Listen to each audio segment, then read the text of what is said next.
Imagine discovering that the world you see is not reality itself, but reality shaped by your own mind. The chair you sit on, the sky above you, even time itself.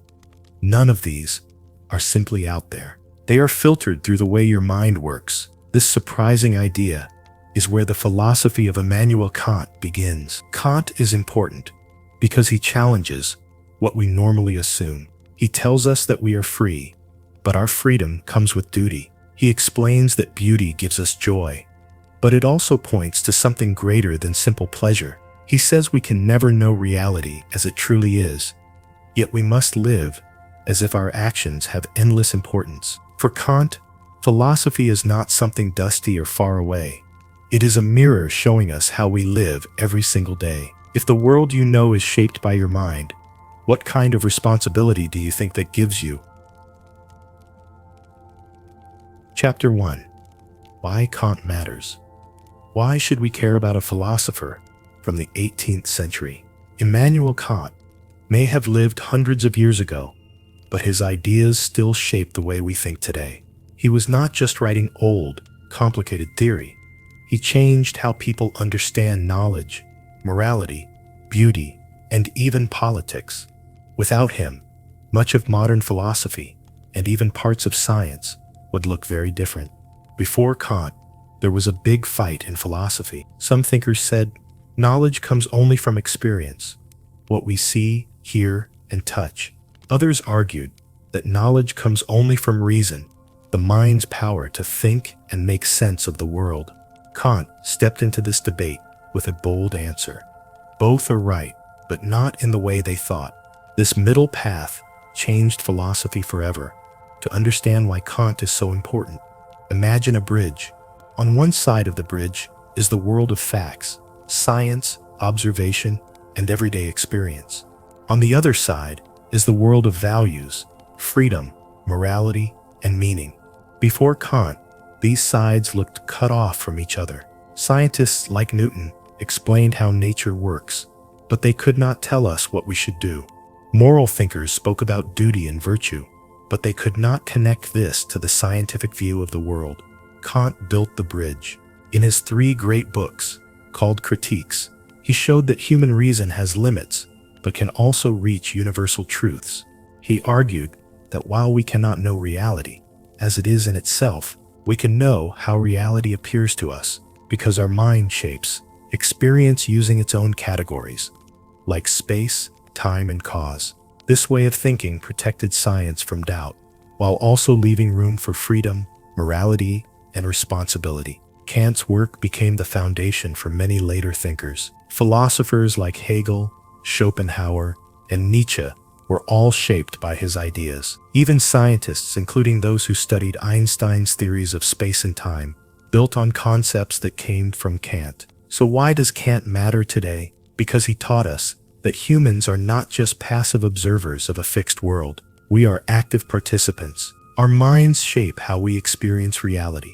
Our freedom and our judgment give meaning to our lives. That is why Kant's philosophy still speaks to us now, challenging us to see ourselves not as small and powerless, but as free and responsible beings.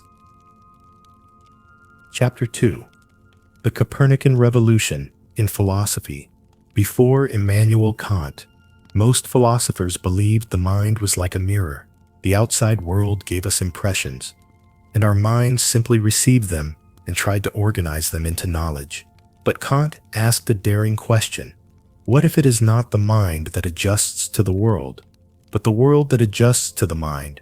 This idea was so shocking that he compared it to the discovery of Copernicus, who showed that the earth revolves around the sun. Just as Copernicus changed how people saw the universe, Kant changed how people understood knowledge. To make sense of this, imagine you are wearing tinted glasses. Everything you see will have the color of the lenses. You might believe the world itself is tinted, but really it is your glasses that shape what you see, Kant said. The human mind works in a similar way. We don't see the world in a pure, untouched way. Instead, our mind has its own lenses that structure all our experiences. These lenses include space, time, and certain basic categories of thought, such as cause and effect, unity, or necessity. This was a bold answer to two main schools of thought in Kant's time. The empiricists, like Locke and Hume, believed all knowledge comes from experience. We are born as blank slates, and everything we know is written onto us by our senses. The rationalists, like Descartes and Leibniz, argued the opposite. They thought that some truths exist in the mind alone, independent of experience. Kant saw that both views were partly correct, but neither was enough on its own. Here is Kant's twist. We can only know things as they appear to us. He called this phenomena, not as they are in themselves, Noumena. Why? Because our mind is not passive. It actively shapes experience. Space and time are not things we find in the outside world. They are the forms through which we perceive anything at all. Categories like cause and effect are not discovered in nature. They are the rules our mind uses to interpret nature. Think about science. When Newton described gravity as a universal law, he was not simply reading nature like an open book. Instead, he was applying the mind's categories, such as causality, to organize what we see into a law-like system. Science is possible because the human mind provides order to the data of experience. This is why truths, like every event has a cause, feel universal and necessary. They do not come from experience itself. They are the conditions that make experience possible in the first place. But there is also a limit. If we only ever know the world as it appears through our mind's structures, then ultimate reality, the world as it exists in itself, will always remain hidden. We can never step outside our own lenses. For Kant, this is not a weakness, but a safeguard. It stops philosophers from drifting into empty speculation, such as trying to prove the ultimate nature of the soul or the universe. Instead, Kant redirected philosophy to focus on what we can legitimately know, how our mind structures experience. This was the true meaning of Kant's Copernican revolution. The mind is not a passive mirror of the world. It is an active shaper of reality as we know it. We do not just receive experience, we organize it. That is why knowledge is possible, but also why there are strict boundaries to what we can know. The lesson we carry forward is clear. Philosophy should no longer chase unreachable truths about ultimate reality. Instead, it must study the conditions that make experience possible in the first place. And this leads us to Kant's next great insight. If we only know phenomena and never noumena, what does that mean for our search for truth, freedom, and morality? That is the question we take up in the next chapter. Chapter 3. Phenomena versus noumena. One of Kant's most famous and puzzling ideas is the claim that we never know things as they truly are in themselves. At first, this might sound strange. How can we not know the very world we live in? To explain this, Kant made a sharp distinction between two terms, phenomena and noumena. Understanding this difference is crucial because it shows both the power and the limits of human knowledge. Let's start with phenomena. Phenomena are the world as it appears to us. They are the things we see, touch, and experience every day. Tables, rivers, trees, planets, friendships, thunderstorms, and even moral decisions. When you look at a tree, what you actually know is not the tree as it really is, but the tree as it appears through your senses and your mind's structure. Your eyes detect light and color, your brain arranges shapes and distances, and your mind uses concepts like cause, growth, and substance to make sense of it. The result is your experience of a tree. Now what about noumena? Noumena refer to things as they exist independently of us, the things in themselves. According to Kant, noumena always exist in the background, but we can never know them directly.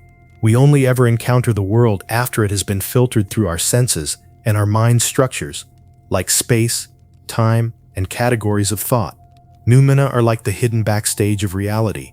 We know it must be there, but we can never step behind the curtain to see it directly. Here's a helpful analogy. Think about playing a video game. You move your character through mountains, forests, and cities. You see landscapes, interact with objects, and experience a whole world. But behind the game is computer code, the software that makes it possible. As a player, you never see the raw code. You only see the world the game presents to you, shaped by rules you cannot change. In Kant's view, the code is like Noumena and the game world is like phenomena. Both are real, but only the game world is accessible to you. This distinction was Kant's response to the skepticism of David Hume. Hume argued that we can never really know causality. All we see is one event happening after another, and then we form a habit of expecting a connection. Kant disagreed. He said causality is not something we learn through habit. Instead, causality is part of the structure of phenomenal experience itself. Within the phenomenal world, every event must have a cause, because the mind applies that rule to organize experience. But when it comes to Noumena, the world as it exists beyond our perception, we cannot say whether causality even applies. That realm is off limits. This was also Kant's challenge to earlier philosophers. Rationalists, like Leibniz, believed they could use pure reason to reach the essence of reality.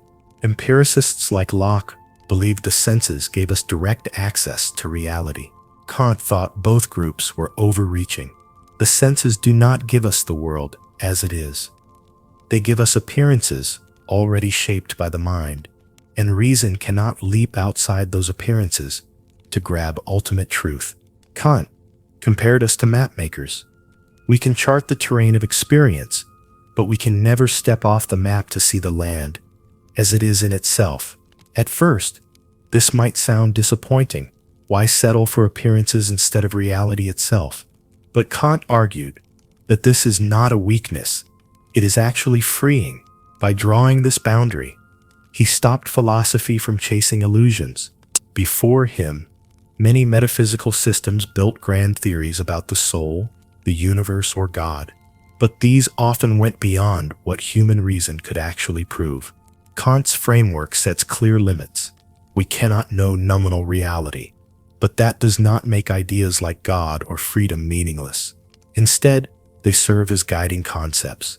He called them regulative ideas. They guide our moral life and inspire thought, even though they are not objects of knowledge. Take freedom as an example.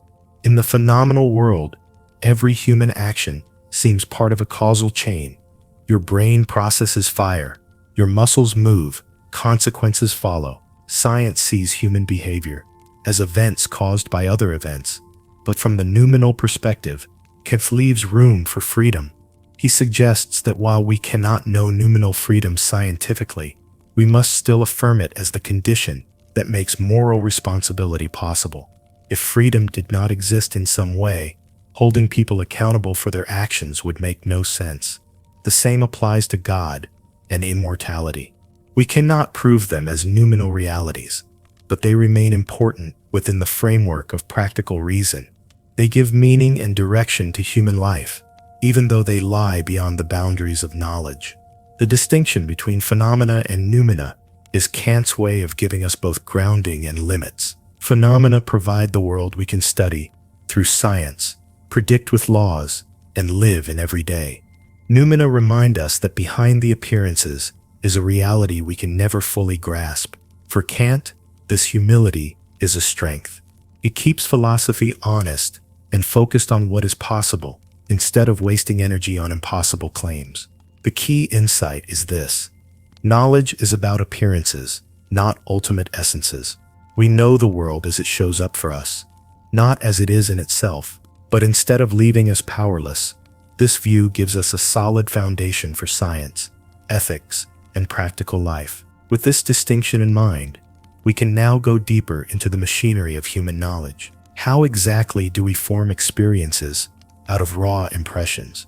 What role do sensibility and understanding play in shaping the phenomenal world? Those questions take us into the next stage of Kant's philosophy. Chapter 4. Sensibility and Understanding. Imagine you are looking at a painting. First, your eyes take in colors, shapes, and light. Then, your mind organizes these impressions so that you recognize a portrait, a landscape, or perhaps an abstract design. This simple act shows the two key powers of the mind: that Kant describes sensibility and understanding. Without both of them, there would be no knowledge. Sensibility is our ability to receive impressions from the world. It is passive. We do not control it. Light, sound, touch, and other sensations strike us, and we simply receive them. These impressions are the raw material of experience, but by themselves, they are chaotic, like random paint splashes with no order. Understanding, on the other hand, is active. It takes the raw data from sensibility and organizes it by applying concepts. It gives structure to the impressions. For example, if you see a ball rolling, sensibility gives you the image of motion, but understanding adds the concept of cause and effect, so you grasp that the ball rolled because it was pushed. In Kant's words, thoughts without content are empty. Intuitions without concepts are blind. Sensibility gives the content, and understanding provides the form. Think about music. Your senses hear different notes and sounds. That is sensibility at work. But you do not hear only scattered tones. Thanks to understanding, you recognize rhythm, melody, and harmony. Together, they allow you to experience music as a song rather than random noise. Earlier philosophers often favored one side. Empiricists said all knowledge comes from the senses, while rationalists said true knowledge comes from reason alone. Kant argued that both are necessary, and only together can they give us real knowledge of the world as it appears to us. What makes this even more interesting is that sensibility and understanding have their own built-in structures. Sensibility always works through space and time. Every visual impression is in space, and every sound or event is in time. Understanding works through categories like unity, plurality, causality, and necessity. These are not things we learn from the world. They are conditions our mind uses to make sense of the world in the first place. This means that what we know is never reality as it is in itself. It is always reality shaped through these two faculties. That explains why science works. The categories of understanding guarantee that nature appears in an ordered law-like way, but it also explains why we cannot go beyond the boundaries of human knowledge. We cannot think outside categories or experience outside space and time. Knowledge is not just a reflection of the world, but a product of both sensibility and understanding working together. Sensibility provides the impressions. Understanding gives them order. Only when both cooperate do we experience the structured world we live in. Chapter 5. Space and Time. Imagine standing under a night sky filled with stars. You see countless points of light scattered across what looks like an endless backdrop. Now think of your own life, days following one after another, with memories of the past behind you and the future still ahead. For Kant, these two dimensions, space and time, are not features of the outside world that we simply discover. Instead, they are forms of our own sensibility, the lenses that make any perception possible. This is one of his most radical ideas. Space and time are not out there in reality itself, but frameworks our minds bring to experience. Before Kant, most philosophers believed space and time were either absolute or relative. Newton thought of them as absolute. Space, he said, was like an invisible container in which objects move, and time was a universal clock ticking the same way for everyone. Leibniz disagreed. He believed space and time were not containers, but relations, patterns that exist only because of how objects and events interact. Kant looked at both sides and turned the debate upside down. He agreed with Newton that space and time feel universal and necessary. He also agreed with Leibniz that they are not independent substances. But then he proposed something new. Space and time are forms of intuition. They are the way our sensibility organizes the world we experience. Let's start with space. Every perception you have comes to you in spatial form. A tree, a face, a house. Each appears in a location with size and shape. You cannot imagine an object without some kind of spatial extension. That means space is not something you learn from experience. It is a condition that makes experience possible in the first place. Now consider time. Every sound you hear, every thought you think, every heartbeat you feel happens in a sequence: before, during, after. Even when you try to imagine a timeless moment, you still imagine it as an instant, which is already within time. So just like space, time is not discovered in the world. It is a form of intuition that structures all experience. Think about music. When you hear a melody, you don't just hear isolated notes. You hear them in sequence, forming rhythm and harmony that is only possible because time orders your perception. Or take geometry. You don't need to measure every triangle in the world to know its angles equal 180 degrees. Geometry is not based on experiments. It describes the necessary structure of space as we intuit it. For Kant, mathematics works because space and time shape our experience before we encounter any specific object. But here comes the twist. If space and time are forms of our sensibility, then they belong only to the phenomenal world, the world as it appears to us. They do not belong to the phenomenal world, things as they are in themselves. In other words, we cannot say whether space and time exist beyond human perception at all. They are conditions of experience, not properties of ultimate reality. This has two huge consequences.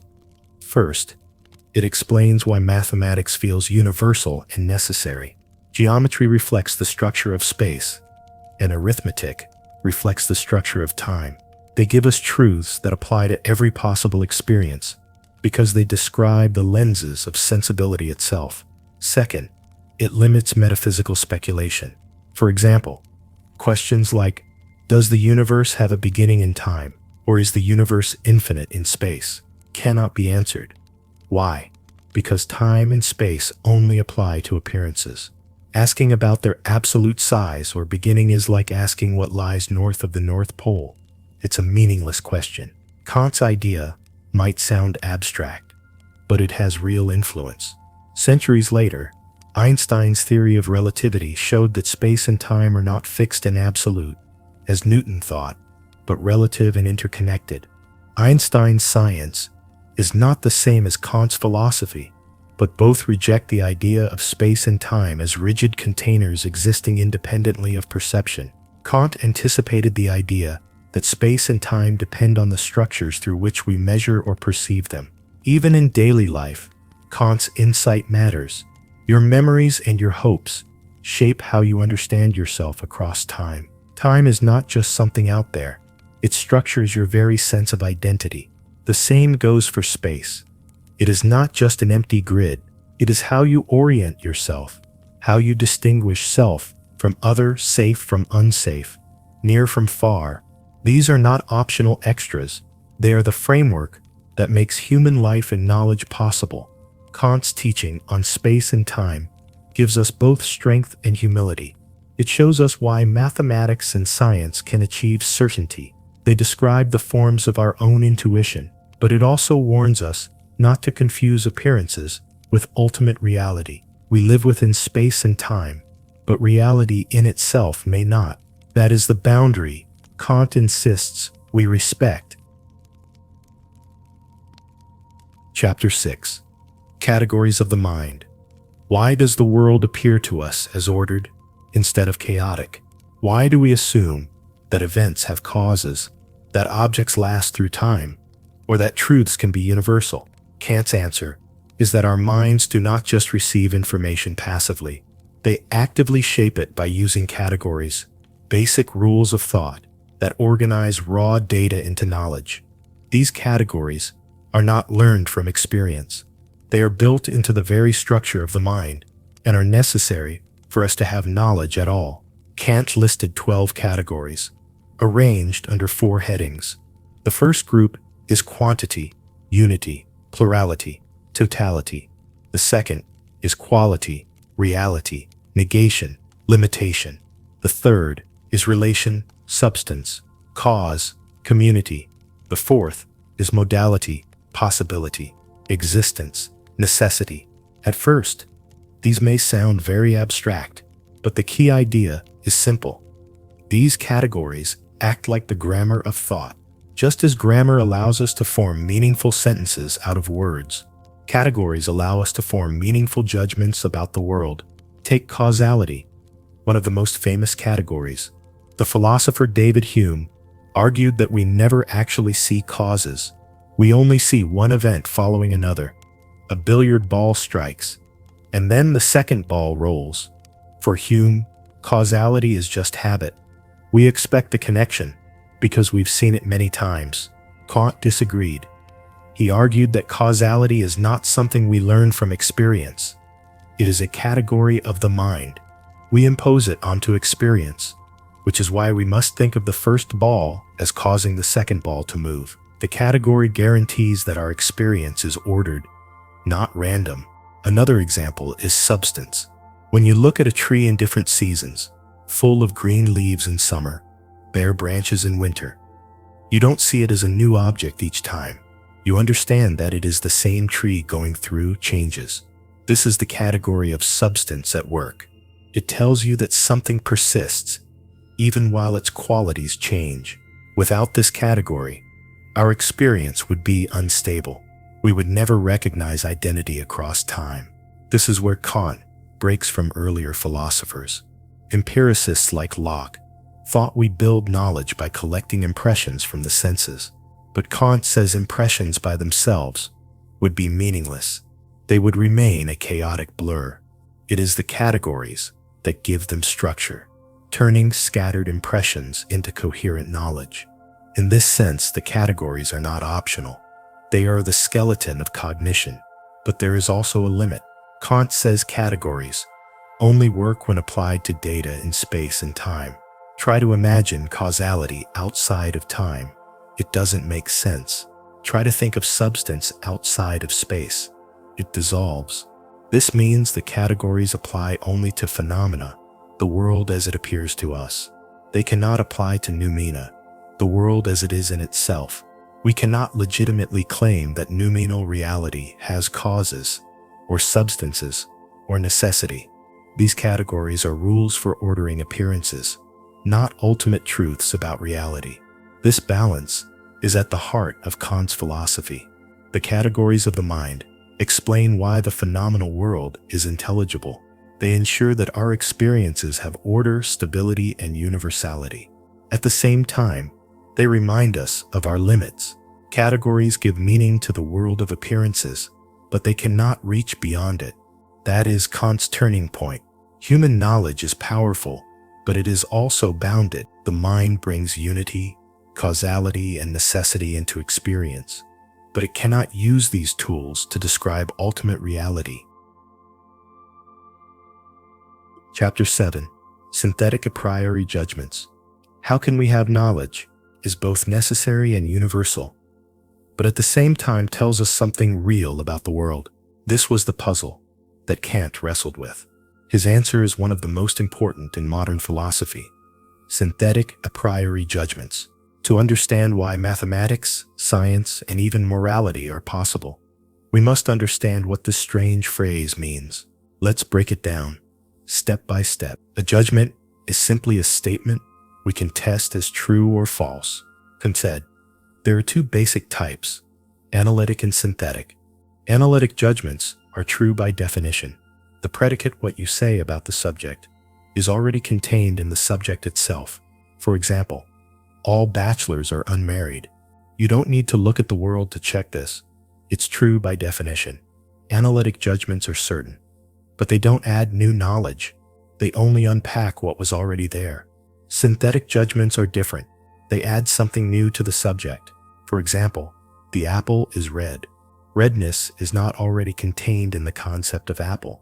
You must check experience to see if it's true. Synthetic judgments expand knowledge, but they are not guaranteed to be universal or necessary. Now comes Kant's daring move. He asked, are there judgments that are both synthetic, expanding knowledge, and a priori, knowable before experience? His answer was yes, and these are the foundations of mathematics, science, and morality. Take mathematics. 7 plus 5 equals 12 is not analytic because 12 is not contained in 7 plus 5. You actually create something new when you combine them.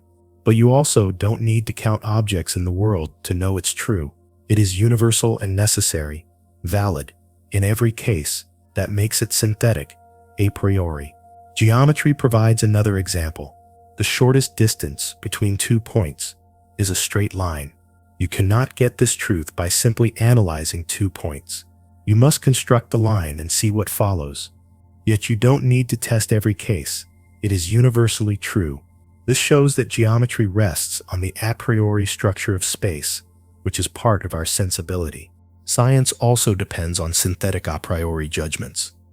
Think of the principle: every event has a cause. The concept of event does not already include cause. The connection adds something new. Yet you don't learn this from repeated observations, as Hume argued. For Kant, causality is one of the categories of the mind. It structures all possible experience. That is why the principle is both universal and necessary. Here's the key. Synthetic, a priori judgments are possible because of the cooperation between sensibility and understanding. Space and time, the forms of intuition, provide the framework for experience. The categories of the mind, such as causality and substance, provide the rules for organizing it. Together, they yield truths that go beyond mere definitions, but do not rely on uncertain observation. This is why mathematics, physics, and morality can claim universal validity, but there are limits. Synthetic a priori judgments apply only to phenomena, the world as it appears to us. They cannot be extended to noumena, the world as it is in itself. For example, if someone claims the soul is immortal as a piece of knowledge, Kant says this goes too far. We cannot apply categories like causality or necessity outside of space and time. That is why traditional metaphysics, arguments about the ultimate nature of God, the soul, or the cosmos so often fell into endless disputes. These claims step outside the conditions of possible experience. Think of learning multiplication. You don't memorize every case from observation. Instead, you grasp a rule that applies universally and necessarily. But it is not empirical either, since you don't need to test it with apples or pebbles. It is a clear example of a synthetic a priori judgment. Kant's discovery here is revolutionary. He shows that knowledge can be both grounded in the human mind and still claim necessity and universality. Synthetic a priori judgments act as a bridge. They connect pure logic with real science, empty definitions with meaningful truths. They explain how mathematics can give certainty, how physics can describe universal laws, and how morality can claim binding force. The lesson is powerful. Knowledge is possible because the mind contributes structure that makes the world intelligible. But we must also remember the boundary. The mind gives us synthetic a priori truths about phenomena, but not about ultimate reality. Chapter 8. The Limits of Pure Reason. For a long time, many philosophers believed that human reason could answer any question. They thought reason could explain the soul, the origin of the universe, or even prove God's existence. Kant disagreed. He argued that reason has limits, but it works well when organizing and expanding knowledge within experience. But whenever it tries to reach beyond experience into the world as it is in itself, Noumena, it collapses into contradictions.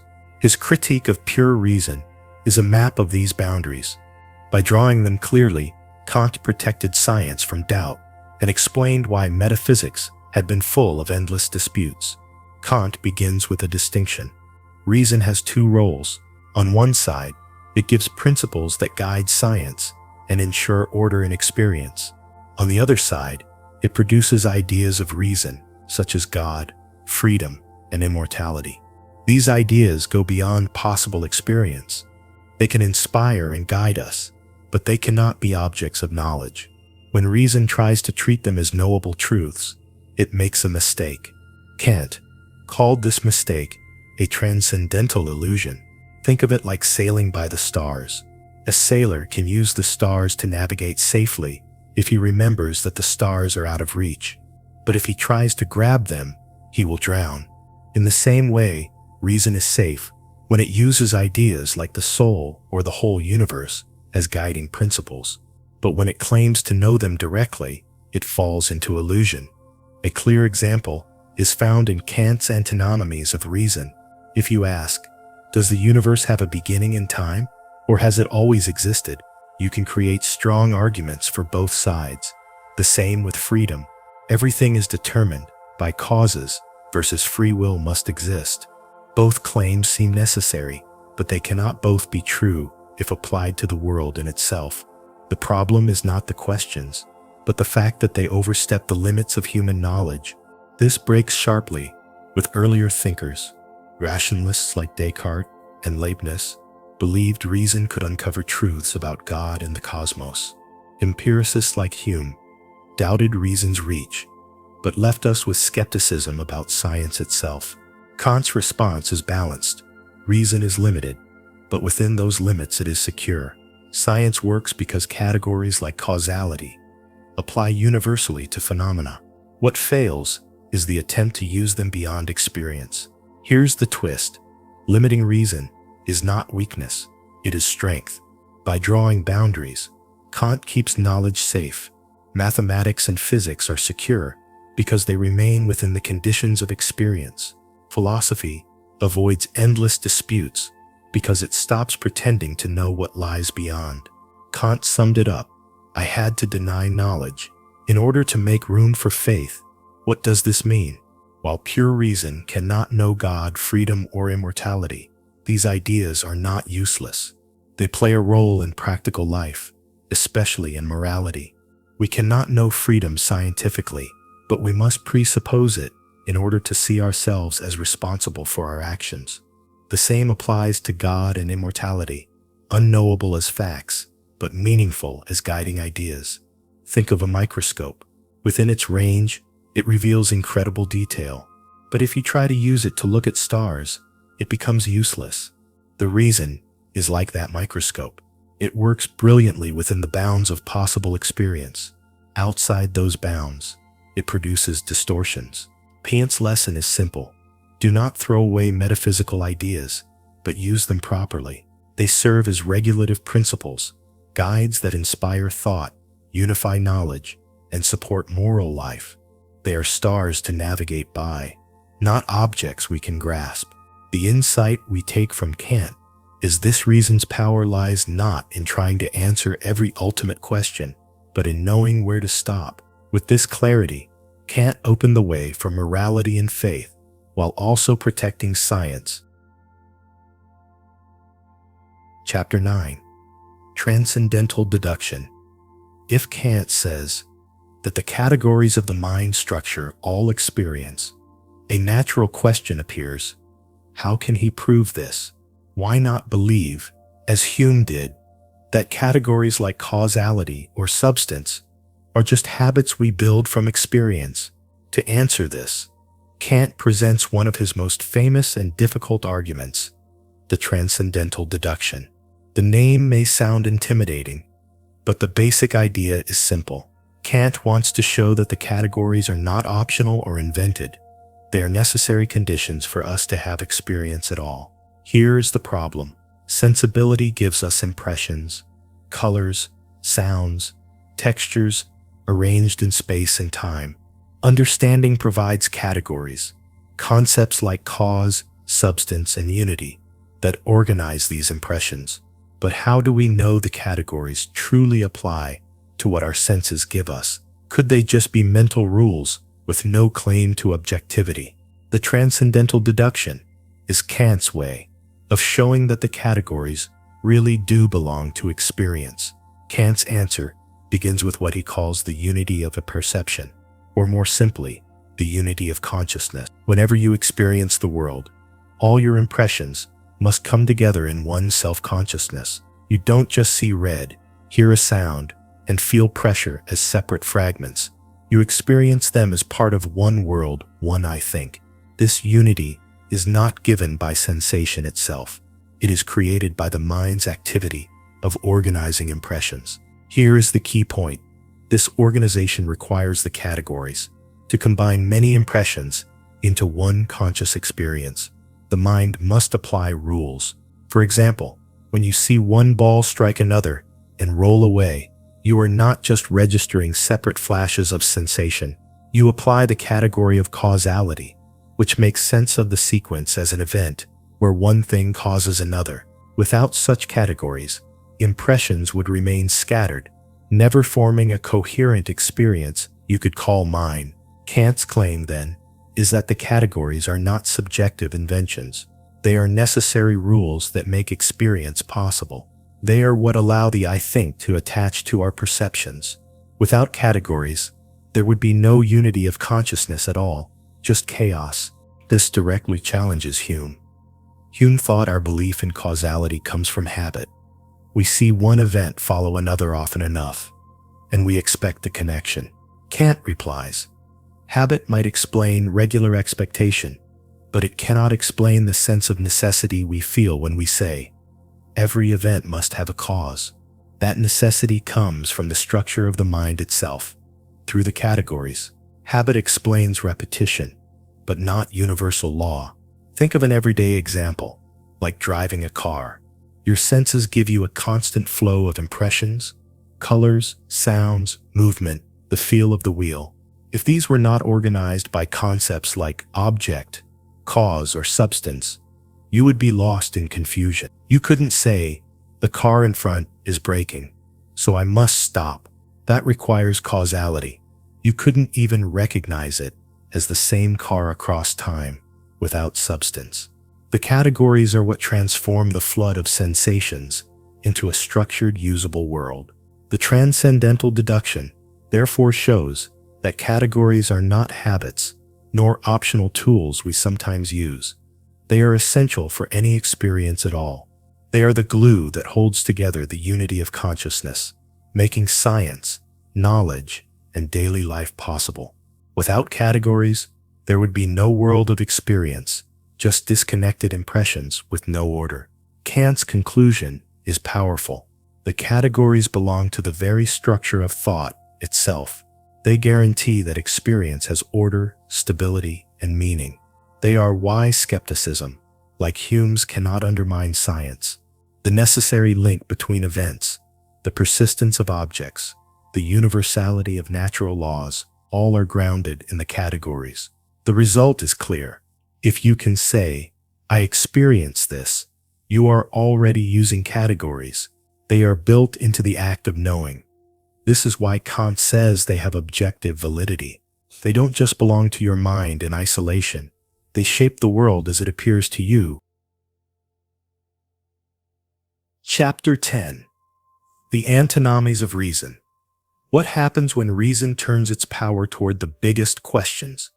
Questions about the universe as a whole, the existence of freedom, or the foundation of reality itself. According to Kant, reason collides with itself. It produces antinomies, pairs of arguments that are equally logical and convincing, but directly contradict each other. This is one of Kant's most striking discoveries. When reason goes beyond the limits of experience, it ends up in conflict. Kant identifies four main antinomies. Each has a thesis and an antithesis, both supported by strong reasoning. The first antinomy concerns the beginning of the world. The thesis says the world has a beginning in time and limits in space. The antithesis says the world has no beginning and no limits. It is infinite. Both claims seem reasonable. If the world had no beginning, how could an infinite number of moments already have passed? But if it had a beginning, what came before it? Reason ties itself in knots. The second antinomy is about matter. The thesis says everything is made of simple parts. The antithesis says nothing simple exists. Everything is infinitely divisible. Again, both positions feel defensible, yet they cancel each other out. The third antinomy concerns freedom and necessity. The thesis says freedom must exist, because responsibility makes no sense without it.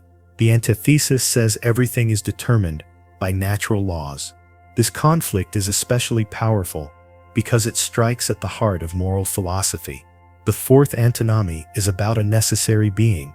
The thesis claims such a being exists, something like God or the foundation of existence. The antithesis denies that any necessary being exists. Once again, reason argues both sides with equal force. Why do these contradictions happen? Kant says it is because we try to apply the categories of thought, causality, unity, necessity, beyond the realm of possible experience. Inside experience, they work perfectly, but when reason stretches them to cover the world as a whole, they collapse into paradox. It is like trying to use a city map to answer whether the world itself has an edge. The tool is being misused. You don't need to be a philosopher to feel these tensions. Have you ever asked, what came before the Big Bang? That is the first antinomy in modern form. Or when you wonder whether your choices are free, even though neuroscience explains them through brain activity, that is the third antinomy. Kant's point is that these conflicts are not accidents. They show the natural limits of reason. Kant does not stop with the problem. He also offers a solution. The key is the distinction between phenomena, appearances, and noumena, things in themselves. The antinomies arise when we treat the world as a whole, as if it were an object of knowledge, like a rock or a planet. But the world as a whole is never given an experience. We only ever encounter finite appearances. When reason mistakes an idea for an object, it falls into contradiction. The third antinomy, freedom versus determinism, is especially important. Kant resolves it by saying, both claims can be true, but at different levels. In the phenomenal world, every event is determined by natural causes, but in the noumenal world, the self as it is in itself, freedom is possible. This double perspective allows science to explain behavior while morality preserves responsibility. Before Kant, philosophers usually picked one side of these debates. Some defended freedom, or necessary being. Others defended determinism, or infinite regress. Kant showed that both sides are partly right within their domain, but wrong when overextended. His insight shifts the debate. Instead of choosing sides, we must understand why the conflict arises in the first place. The Antinomies of Reason are philosophy at its most dramatic reason, turning against itself. But Kant's resolution teaches humility. We cannot know the world as a whole, but we can know why our minds are driven to ask, and why the answers collapse. The lesson is clear. Reason is powerful, but not limitless. Chapter 11. The Good Will. When people talk about morality, they often focus on results. Did the action make people happy? Did it solve a problem? Did it help society? For Kant, this way of thinking misses the point. He makes a bold claim. Nothing can be called good without qualification except a good will. What does this mean? Think of qualities like intelligence, courage, or kindness. These all seem good, but each can be misused. Intelligence can serve truth, or it can be used to deceive. Courage can defend justice, or support violence. Even kindness can be twisted if it comes from selfish motives. The only thing that remains good, no matter what, is the good will, the inner commitment to act out of duty. For Kant, a good will is not about feelings or inclinations. You might feel compassion and help someone in need, but if you do it only because it makes you feel good, the action is not truly moral. It may be nice and praiseworthy, but it lacks moral worth. By contrast, if you help someone because you recognize it as your duty, even if you don't feel like it, then your action has moral value. In Kant's view, morality rests not on feelings, but on acting from duty. This puts him at odds with other moral theories, especially consequentialism, such as utilitarianism. A utilitarian might say, the best action is the one that produces the most happiness. Kant rejects this. Outcomes are never fully in our control, and they can change. What we can control is our will, the principle that guides our actions. That is why only a will, guided by duty, can be truly good. Let's make this concrete. Imagine a shopkeeper giving the correct change to a child. If he does this because it improves his reputation or ensures the child will return. The act is prudent, but not moral. If he does it because he simply enjoys honesty, that is admirable but still not moral in Kant's strict sense. If he gives correct change because he knows it is his duty to be fair, regardless of personal benefit, then his act has genuine moral worth. Here is the twist. Kant is not saying results don't matter at all. He is saying that results do not determine whether an action is moral. A good will may fail in its goals, but it remains good in itself. Imagine a doctor who treats a patient with care and skill, acting from a sense of duty, but the patient still dies. The outcome is tragic, but the doctor's will remains morally good. This perspective also highlights human dignity. If morality were based only on results, chance would decide whether an action had value. But when morality is based on will, it depends only on the rational commitment of the person. That is something fully within our control. This is why Kant says the good will shines like a jewel. Its value is unconditional. It does not depend on success, usefulness, or consequences. The doctrine of the good will shifts the focus of morality. What matters is not what you achieve, but why you act. For Kant, the moral worth of an action lies in the principle behind it. A will guided by duty, acting out of respect for the moral law, is the only thing unconditionally good. This is a radical idea. It forces us to look beyond feelings, results, or personal preferences.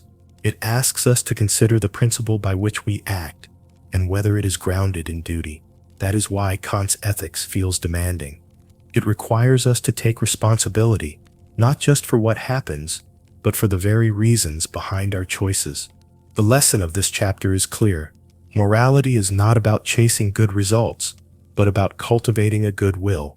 In the next chapter, Kant sharpens this distinction further by exploring the difference between acting from duty and acting from inclination, showing why true morality belongs to reason, not to feelings. Chapter 12. Duty versus inclination. Most of us act from mixed motives. We help a friend because we care, give to charity because it feels good, or work hard because we want recognition. Kant, however, makes a sharp distinction between two kinds of motives, duty and inclination. For him, this difference is at the very heart of morality. True moral worth, he argues, comes only when we act from duty, not from inclination. Inclination means acting because of feelings, desires, or self-interest. It can be compassion, pleasure, fear, or even habit. These motives can lead to good behavior, but they do not give an action moral worth. The duty, by contrast, means acting out of respect for the moral law. It is doing something because it is the right thing to do, regardless of how we feel about it. Take the example of telling the truth. If you are tempted to lie to avoid embarrassment, but you tell the truth because you fear punishment, that is inclination. If you tell the truth because it makes you feel proud, that is still inclination. But if you tell the truth simply because it is your duty, then your action has moral worth. For Kant, duty requires obeying reason, not feelings. This view goes against how people usually think. We often admire actions based on the feelings behind them. She helped because she cared. Kant does not deny the value of feelings, but he says they cannot be the basis of morality. Feelings differ from person to person and can change. Duty, however, is grounded in reason, and reason is universal. Sometimes this means acting against inclination. Imagine someone who is naturally generous and loves to give. If they donate to charity out of joy, the act is good but not moral in Kant's strict sense. Now imagine someone who does not feel like giving, perhaps because they are struggling themselves, but still donates because they recognize it as their duty. For Kant, the second action has greater moral worth because it shows respect for the moral law independent of personal feelings. Another example is caring for a sick relative. If you do it out of affection, that is inclination. If you do it from family loyalty, that is still inclination. But if you do it because you recognize it as a duty, that every person deserves dignity and care, then it has moral worth, even if you do it reluctantly. Kant is not saying inclination is bad. He admits it is fortunate when duty and inclination line up, because then moral action feels natural. But when testing moral worth, inclination does not count. Only duty shows the strength of the moral will. This contrasts sharply with utilitarianism, which judges actions by outcomes. An act is good if it produces happiness. Kant rejects this. Happiness is not the measure of morality. Respect for the moral law is. Outcomes depend on luck, but duty is fully within our control. Think of students studying for an exam. Some study because they enjoy learning. That is inclination. Others study because they fear failure. That is also inclination. But the student who studies out of duty to develop their abilities and fulfill their responsibility shows moral commitment. The same goes for paying taxes. Many do so out of fear of punishment, others gladly to support their community, but only paying out of duty to justice and fairness gives the act true moral worth. Kant's lesson is clear. Morality is not about feelings, however noble, but about acting from duty. Inclinations may inspire good deeds, but only duty gives them moral value. The insight we take forward is this: to act morally is to act out of respect for the moral law, not from personal desire. Chapter 13. The Categorical Imperative. If Kant's moral philosophy had to be reduced to one phrase, it would be the categorical imperative. This is his master principle, the test for judging whether an action is truly moral. Unlike other rules, it does not depend on desires, circumstances, or outcomes. It commands with unconditional authority. Act only according to that maxim whereby you can, at the same time, or that it should become a universal law. In simpler words, act only in ways you would want everyone else to act. To understand why Kant introduces this principle, remember his view so far. Actions have moral worth only when they are done from duty, not from inclination. But how do we know what duty requires? We need a principle that reason can give to itself, one that applies universally to all rational beings. For Kant, that principle is the categorical imperative. Kant begins by distinguishing between two kinds of imperatives: hypothetical and categorical. Hypothetical imperatives are conditional. They tell you what to do if you want a certain result. For example, if you want to be healthy, exercise regularly, or if you want to pass your exam, study hard. These rules are useful, but they are not moral in the strict sense, because they depend on personal goals. If you don't care about health or exams, the rules no longer apply to you. Categorical imperatives, by contrast, are unconditional. They command no matter what your desires or circumstances are. Do not lie applies whether lying would help you or not. Keep your promises applies even if breaking one would be convenient. For Kant, the moral law must be categorical. It must apply to everyone, everywhere, under all conditions. This leads to the first and most famous formula, the formula of universal law. It says, act only according to that maxim through which you can at the same time will that it become a universal law. The test is straightforward. Before acting, ask yourself, could I consistently want everyone to act this way? If the answer is no, then your action is immoral. Take lying as an example. Suppose you are tempted to lie to escape trouble. Could you will a universal law of lying? No. If everyone lied, trust would disappear, and the very concept of truth would collapse. The maxim destroys itself. Therefore, lying is immoral. Or think of making a false promise to borrow money you will never repay. If everyone did this, promises would lose all meaning, and the institution of promising would vanish. Again, the action fails the test. The strength of this method is that it does not rely on predicting outcomes, which are always uncertain, or on feelings, which differ from person to person. It relies on reason alone, which all rational beings share. Kant develops other versions of the categorical imperative, but they all express the same idea in different ways. The formula of humanity says, act so that you treat humanity, whether in your own person or in the person of another, always as an end, and never merely as a means. This highlights respect for human dignity. People are never to be used simply as tools for someone else's purpose. Exploiting workers by underpaying them, for example, treats them as mere means. Respecting them as ends requires recognizing their dignity and rights. Another version is the formula of autonomy. Act so that your will can regard itself as making universal law through its maxims. This emphasizes that morality is not about following an external authority, but about reason giving law to itself. Moral agents are self-legislators. They are bound by laws they recognize through rational reflection. Finally, the formula of the kingdom of ends says act according to maxims of a universally legislating member of a merely possible kingdom of ends. This invites us to imagine a moral community where every rational being treats others as both subjects and lawmakers of universal moral rules. All these formulations point to the same principle.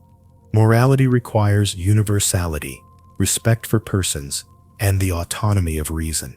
Think of everyday situations. You are tempted to cheat on an exam. Could you will a universal law of cheating? No. If everyone cheated, exams would lose their purpose. Or imagine cutting in line at the store. Could you will a universal law of line cutting? No. Lines would collapse. An order would vanish. These actions are wrong, not because they produce bad outcomes, but because they cannot be universalized without contradiction. This sets Kant apart from other moral theories. Utilitarianism says morality is about maximizing happiness. A utilitarian might allow lying if it produces more happiness than harm. Kant rejects this. Happiness is not the standard of morality. Universal law is virtue ethics, inspired by Aristotle, says morality is about cultivating good character and habits. Kant values virtue, but insists that character alone is not enough. You must act from duty, guided by universal principles. Kant's ethics is therefore deontological, based on duty rather than consequentialist or character-based. The categorical imperative also places responsibility directly on the individual.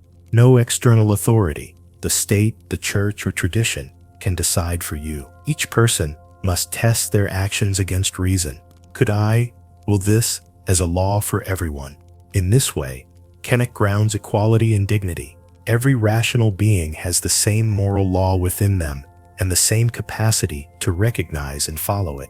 The insight is demanding but powerful. Morality is not about what we want or what benefits us, but about what we can will as universal. The categorical imperative asks us to rise above personal interest and act from principles that respect the dignity of all. It shifts morality from external rules to the inner authority of reason. Kant's ethics stands on a single foundation, the unconditional command of reason. To act morally is to follow the categorical imperative, treating every person as an end, never merely as a means, and willing only what could be law for all. In the next chapter, we will see how this principle of duty connects directly to the idea of freedom, one of Kant's deepest and most challenging themes. Chapter 14. Formulas of the Categorical Imperative. When Kant introduces the categorical imperative, he does not leave it in one abstract sentence. Instead, he explains it in several different formulas, different ways of expressing the same principle. Each version highlights a special aspect of morality: universality, dignity, freedom, and community. By looking at these together, we can see that Kant's ethics is not a dry rule, but a rich moral vision. The first is the formula of universal law, which is the most famous version. Act only according to that maxim, whereby you can at the same time will that it should become a universal law. The test is simple. Before you act, ask yourself, could I want everyone to act this way? If the answer is no, then the action is not moral. For example, imagine lying to escape embarrassment. If everyone lied, trust would collapse and language would lose its meaning. The very idea of truth-telling would disappear. That shows why lying cannot be universalized and is therefore immoral. The The second is the formula of humanity. Act in such a way that you treat humanity, whether in your own person or in the person of another, always at the same time as an end, and never merely as a means. This version focuses on human dignity. People are not tools to be used for personal advantage.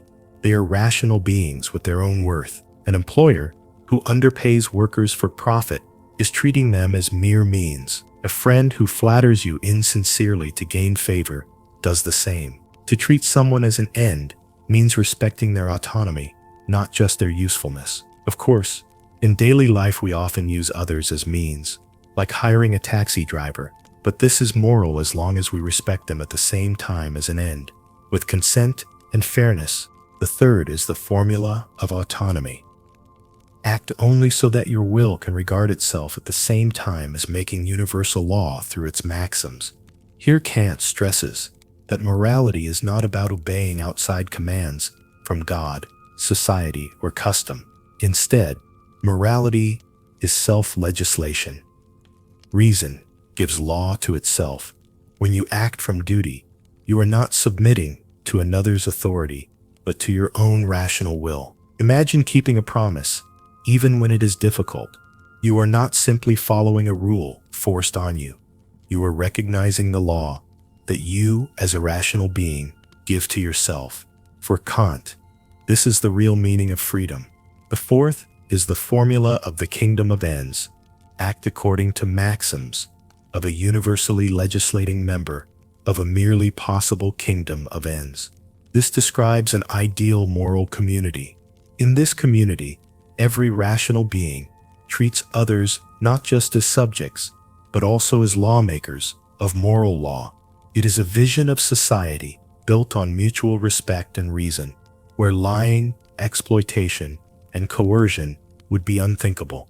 Kant knows this kingdom may never be perfectly realized, but it serves as a guiding vision for moral and political life.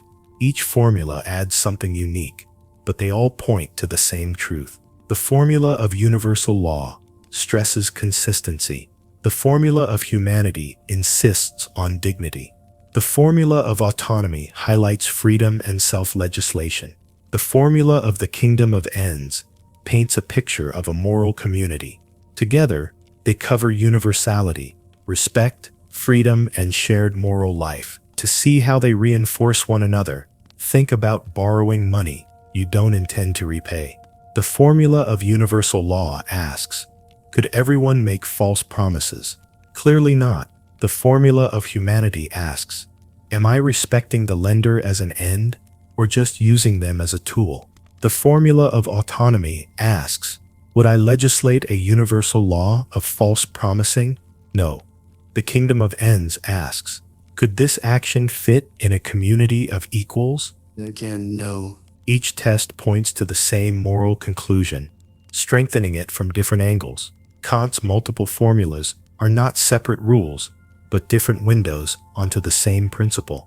They reveal morality as universal, grounded in dignity, rooted in autonomy, and oriented toward community. The lesson we carry forward is this: the categorical imperative is not just a single formula, but a multifaceted vision of human morality, one that shows us how to act with reason, respect, and freedom. Chapter 15. Freedom and Autonomy. When most people hear the word freedom, they think of doing whatever they want, following desires, avoiding restrictions, living without limits. Kant has a very different view. For him, true freedom is not about chasing impulses, but about obeying reason. Real freedom is autonomy, the will's power to give the law to itself. This idea sits at the center of Kant's moral philosophy, connecting duty, dignity, and responsibility. The word autonomy literally means self-law. To be autonomous is to act not from impulse, instinct, or outside pressure, but from a law reason itself recognizes as universal. When you act from duty, guided by the categorical imperative, you are not obeying someone else. You are giving moral law to yourself as a rational being. Kant contrasts this with heteronomy, which means law from another. If you act because you want pleasure, fear punishment, or seek approval, your will is guided from outside, either by desire or by others' commands. That may lead to useful behavior, but it is not true freedom. Real freedom is obeying a law you give to yourself, one that reason demands, and that applies to all rational beings. This challenges the common idea of freedom as license. Imagine someone saying, "I'm free because I can eat whatever I want, spend carelessly, or break promises whenever I feel like it." Kant would say, that person is not free, but enslaved to desire. Their choices are controlled by impulse rather than guided by reason. Autonomy means stepping above inclinations and acting according to principles that could be universal laws. Take promise keeping. If you promise to repay a friend, but break it for convenience, you are ruled by inclination. If you keep it only out of fear of shame or punishment, you are still heteronomous, because the law is imposed from outside. But if you keep the promise because reason shows it is your duty, then you are autonomous. In that moment, you are free in Kant's truest sense. You are both the subject and the author of the law. The same applies to self-control. A smoker may say, "I'm free to smoke as much as I want." Kant would disagree. If smoking is driven by addiction, that is compulsion, not freedom. Freedom means being able to reflect and choose on rational grounds, not being dragged along by cravings. Here's the key. For Kant, morality and freedom are inseparable. If we were only subject to natural causality, like falling stones or chemical reactions, morality would be meaningless. You cannot blame a rock for rolling downhill, but humans are rational beings. We can legislate moral law for ourselves. This capacity is what makes moral responsibility possible. To be moral is to be free, and to be free is to be moral. This view also explains human dignity. Duty is not an external chain, but the expression of our rational will. Far from restricting freedom, moral law is its highest form. That is why Kant says every rational being has dignity. We are not slaves to desire, but autonomous agents capable of self-legislation. In daily life, the difference between autonomy and heteronomy is clear. A student who studies only because parents demand it may succeed, but morally they are not free. Another who studies because they see it as their duty to develop their abilities acts autonomously. Or think of consumer choices. If you buy something because an advertisement manipulates you, you are not fully free. If you decide after reflection on your needs and duties, you act with autonomy. Kant's teaching overturns the usual meaning of freedom. Freedom is not doing whatever you want. It is rising above impulse to follow reason's universal law. Autonomy is self-legislation, the capacity to act as both subject and author of moral duty. The lesson we carry forward is this: the dignity of human beings lies in their ability to be autonomous, not ruled by desire, but guided by reason. Chapter 16. Moral worth. What makes an action truly moral? For Kant, the answer is not the result it brings, nor the feelings behind it, but the principle on which it is done. He draws a sharp line. An action has moral worth only if it is performed from duty, out of respect for the moral law. This may sound strict, but it explains why morality depends on autonomy and not on chance or personal preference. Consider a simple case. Imagine two shopkeepers. Both treat customers fairly. The first does so because it helps his reputation and keeps business steady. The second does so because he recognizes honesty as his duty. The outcome is the same, fair treatment, but only the second action has moral worth. Why? Because he acts from duty, not from self-interest. Moral worth, then, is about motive. If you act from inclination, whether from fear, pleasure, or habit, your action may look moral, but it does not carry true moral value. If you act from duty, even against your inclinations, then your action has moral worth. This is why Kant links duty and autonomy so closely. Only a self-governing will, acting for the sake of the law itself, can give moral worth to an action. Outcomes do not determine moral worth either. Imagine a doctor who treats a patient carefully and responsibly, but the patient still dies. The result is tragic, but the doctor's action still has moral worth because it was guided by duty. On the other hand, imagine a reckless doctor who saves a life by accident. The result is good, but the action has no moral worth. For Kant, success or failure does not matter, only whether the will was guided by duty.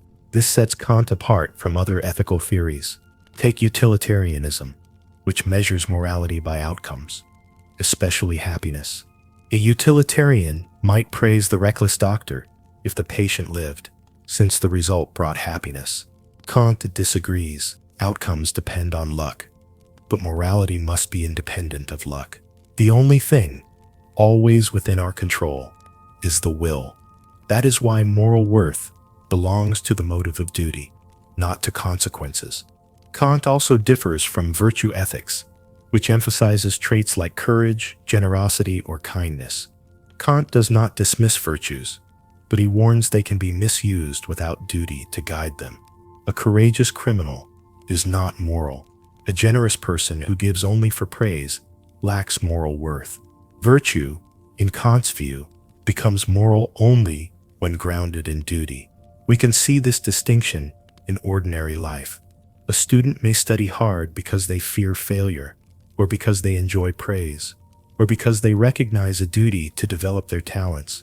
Only the last motive has moral worth. A citizen may obey the law because they fear a fine, or because they see it as their duty to uphold justice. Only the latter has moral worth. Even acts of kindness follow the same rule. Donating to charity because it feels good is admirable, but donating because it is right carries moral worth. Here lies Kant's key insight. Moral worth is not found in outcomes or inclinations. It lies in the motive of duty. A good will, acting from respect for the moral law, is the only source of true morality. This principle anchors his entire ethical system. Freedom, autonomy, duty, and now moral worth all connect in a single framework. Morality is measured not by what actions achieve, but by the principle behind them. What counts is not luck, success, or desire, but the commitment of the will to act from duty. For Kant, that commitment shines with dignity, giving human life its deepest moral meaning. Chapter 17. Respect for persons. What does it really mean to respect another person? For Kant, respect is not simply about politeness, admiration, or liking someone. It is about recognizing the special worth of every rational being. His moral law captures this with a powerful command. Act so that you treat humanity, whether in your own person or in that of another, always at the same time as an end, and never merely as a means. This principle is the foundation of human dignity, and it remains one of Kant's most important contributions to moral thought. To see what this means, let's start with the idea of treating someone as a means. In daily life, we depend on others all the time. You use a taxi driver to reach your destination, a teacher to learn, or a doctor to heal. Kant is not against this. The issue is when we treat someone as a mere means, when we ignore their autonomy and reduce them to nothing more than a tool for our own purposes. For Kant, every rational being has dignity, which means a value beyond price. Objects have price. They can be replaced, sold, or exchanged. People, by contrast, cannot be replaced or treated as tools without consent, because they are capable of reason and self-legislation. To respect a person is to recognize this dignity. It means acknowledging their ability to make decisions for themselves and refusing to exploit them for selfish gain. Take lying as an example. If you lie to a friend, you use them as a tool for your own benefit. You trick them into acting on false information and take away their ability to choose freely. By lying, you reduce them to a mere means. Telling the truth, even when it is uncomfortable, respects their autonomy. Consider labor exploitation. An employer who underpays workers while keeping the profits, treats those workers as mere means. They are used only for generating wealth. Paying fair wages, by contrast, shows respect for workers as ends in themselves. People with dignity, not just instruments for profit. Here's the key twist. Respect, for Kant, does not depend on affection or sympathy. You may dislike someone personally, but you are still bound to treat them as an end. Respect is not about how you feel, but about recognizing worth. This makes it impartial and universal, applying to all rational beings. Think about digital life today. When companies harvest personal data without consent, they use people as mere means to profit. Kant's principle makes clear why this is wrong. Respect requires consent and transparency. Or think about relationships. If someone deceives a partner to gain an advantage, they treat that partner as a means. Genuine respect means valuing the partner's autonomy, even if honesty is difficult. Even acts of kindness can be tested. If you help someone only to feel good about yourself or to gain praise, you risk using them as a means for your own satisfaction. If you help because you recognize their dignity and need, then you act with true respect. Kant's idea also stands against other moral theories. Utilitarianism might justify sacrificing one person if it benefits many others. Kant rejects this. You cannot trade away dignity for utility. Each person has worth that cannot be measured or outweighed. This is why his principle is at the root of modern human rights. Every individual matters absolutely, not just in comparison to others. It also opposes egoism, which treats others mainly as tools for self-interest. Kant insists that morality begins when we refuse to instrumentalize others. Respect means honoring obligations to people, even when it goes against our desires. The influence of this idea has been enormous. It supports the modern idea of universal human rights, where dignity belongs to every person, regardless of wealth, status, or ability. It shapes democracy, where citizens are participants in law, not mere subjects of power. In medicine, law, and business, Kant's principle guides practices like informed consent, fairness, and transparency. Respect for persons is the heart of Kant's moral vision. It requires us to see every human being as an end in themselves, never as a mere means. This principle protects dignity, grounds human rights, and guides moral life at both personal and political levels. The lesson is clear. To be moral is to live in a world where every person's autonomy is honored. Chapter 18. The Kingdom of Ends. Imagine a community where every person treats others with respect, where laws are not forced on people, but come from the shared reason of all, and where no one is used as a tool for someone else's gain. This is Kant's vision of the Kingdom of Ends. It is not a political state or a perfect utopia in the usual sense, but a moral ideal, a community of rational beings living under universal moral law. If the categorical imperative is the foundation of morality, then the Kingdom of Ends is its highest expression. The idea begins with autonomy. Every rational being, Kant says, has the power to make moral law for themselves through reason. But morality is not only about isolated individuals acting alone. It is about a community of rational agents who all treat one another as ends in themselves. In such a community, each person is both a legislator and a subject of the moral law. This dual role is crucial. As legislators, we recognize that our principles, maxims must be capable of universalization. As subjects, we accept that these laws apply equally to us. In the Kingdom of Ends, no one is above the law, and no one is beneath it. Equality and dignity are absolute. You can think of it like a parliament of reason. Every rational being proposes laws through their actions. Only those maxims that could be universalized are accepted. These then bind everyone equally, not by outside pressure, but by reason itself. Consider lying. If I lie, I act on a maxim I could not will as universal, since universal lying would destroy trust. In the Kingdom of Ends, such a law would be rejected. By contrast, a maxim like keep promises could be universalized and would be admitted because it respects others as ends. The Kingdom of Ends also rules out exploitation. Employers who underpay workers or companies that manipulate consumers treat people as means, not ends. In a moral community, such behavior would be impossible. Fairness, honesty, and respect would be the standard in personal, social, and economic life. Here is a key point. The kingdom of ends is not only about how we treat others, but also about how we treat ourselves. Respect includes self-respect. Kant warns against degrading ourselves through lies, servility, or self-abuse, because this denies our own dignity as rational beings. To respect others, we must also respect ourselves. We see glimpses of the kingdom of ends in everyday life.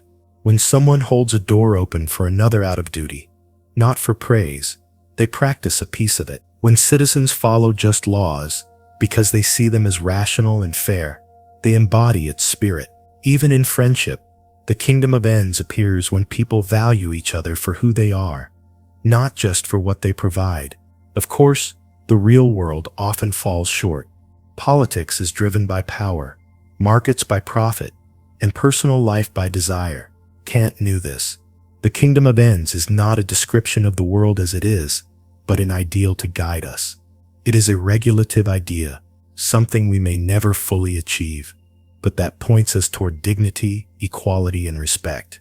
This ideal also stands out when compared with other moral theories. Utilitarianism may justify sacrificing one person if it increases overall happiness. The kingdom of ends rejects this, since every person has dignity that cannot be traded for utility. Political absolutism demands obedience to rulers. Kant's moral community has no rulers or subjects in that sense. Every person is both citizen and sovereign, bound equally by reason.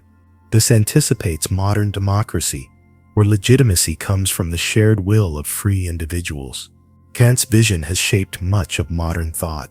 The idea of universal human rights, that every person is born free and equal in dignity, echoes the kingdom of ends.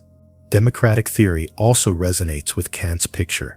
Laws are just only if they could be willed by all. In medicine, law, and business, the principle appears in practices like informed consent and fairness. Critics ask whether such a community is realistic. Can humans, with all their differences and desires, really live this way? Kant would answer, perfection is not the point. The kingdom of ends is not a finished reality, but a moral direction. Its value lies in guiding our choices and showing us what respect and equality require. The kingdom of ends is Kant's most inspiring moral vision.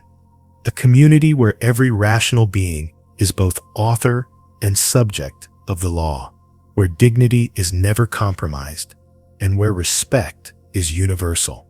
It is not a utopia we can build once and for all, but an ideal that reminds us what morality means. The insight we carry forward is this: morality is not only about individual actions, but about living together as members of a community of ends. Chapter 19. Radical Evil. Kant is often remembered as a philosopher of reason, duty, and ideals like the kingdom of ends, but he was not naive about human nature. He believed that even though we are capable of moral law, we also carry within us a deep tendency toward evil. He called this condition radical evil. Unlike simple weakness or small mistakes, radical evil is a corruption of the will itself, a basic choice to put self-interest above moral law. To understand Kant's idea, it helps to see three levels of moral failure. The first is frailty. This happens when someone knows what duty requires, but is too weak to follow it. For example, a person resolves not to lie, but under pressure, lies anyway. This is weakness, but it is not yet radical evil. The second level is impurity. Here a person does the right thing, but their motives are mixed. They might give to charity, partly from duty, but also for the sake of reputation. Duty still plays a role, but it is compromised.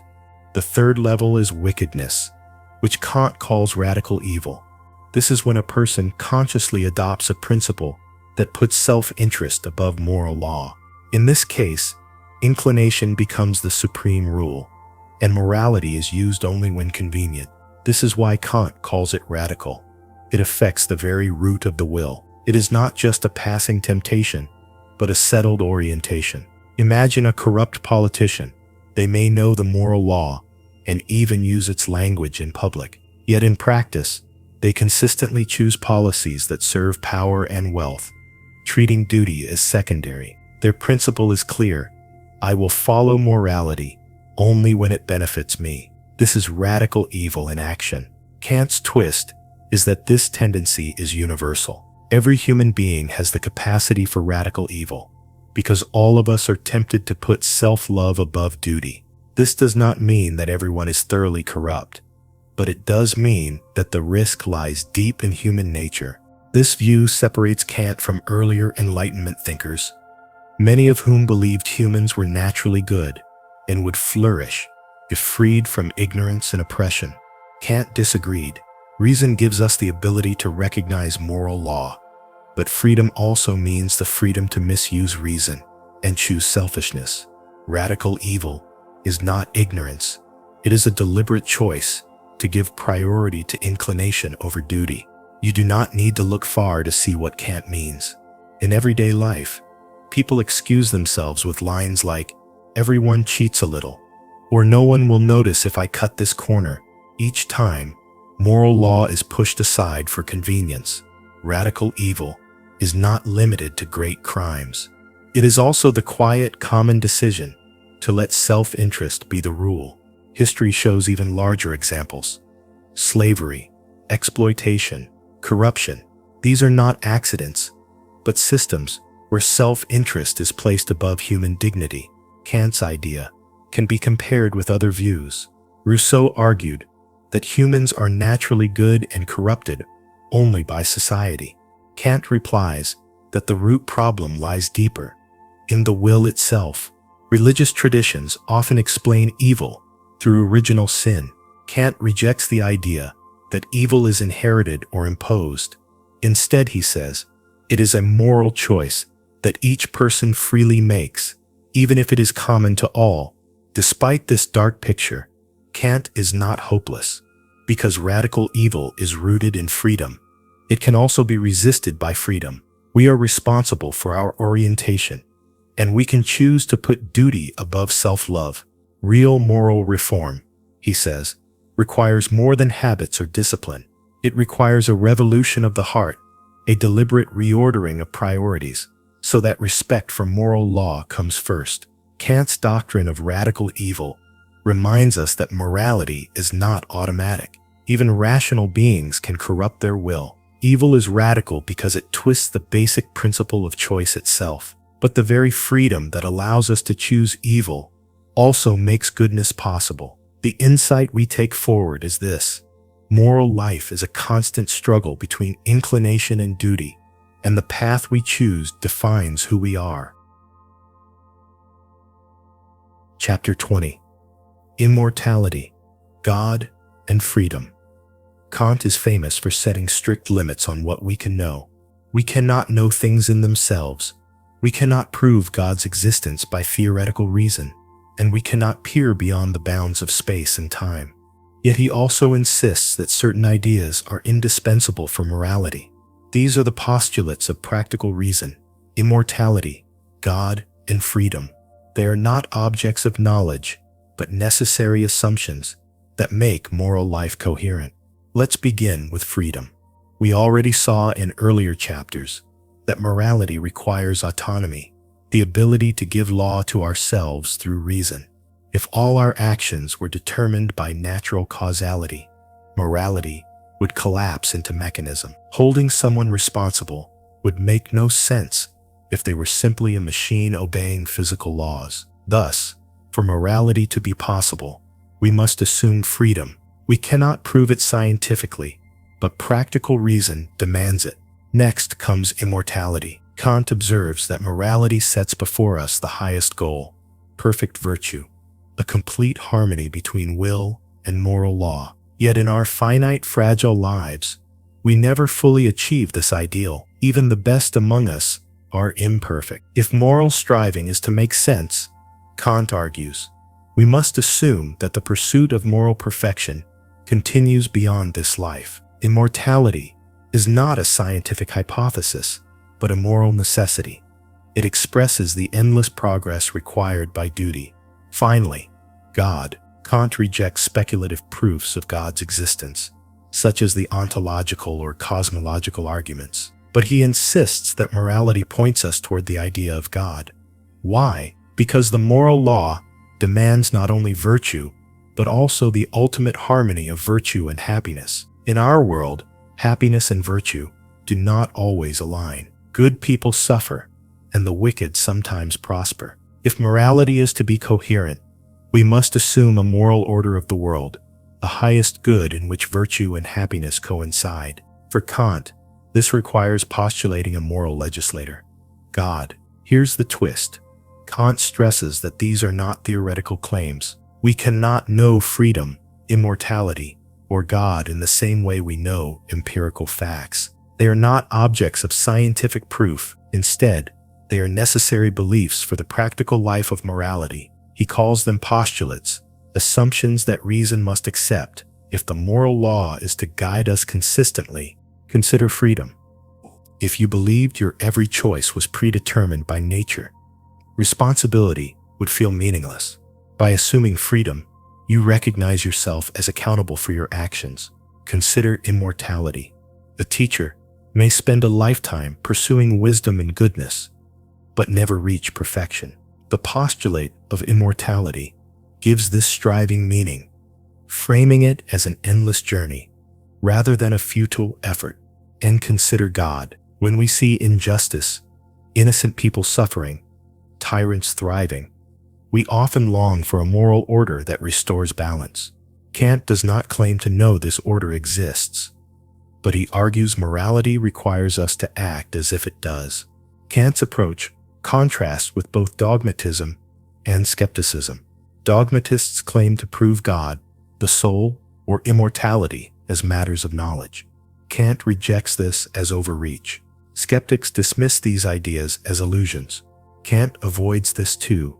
While we cannot know them, we cannot dismiss them because they are indispensable for moral reason. This balance gives Kant's philosophy both humility and strength. He denies speculative metaphysics, but preserves the meaning of moral faith. His famous line captures this balance. I had to deny knowledge in order to make room for faith. Kant's postulates influenced later thinkers in theology and ethics. Some saw them as a bridge between faith and reason, grounding religion in moral life rather than speculation. Others criticized them as smuggling theology back into philosophy. But whether admired or attacked, the idea that God, freedom, and immortality are moral necessities left a deep mark on modern thought.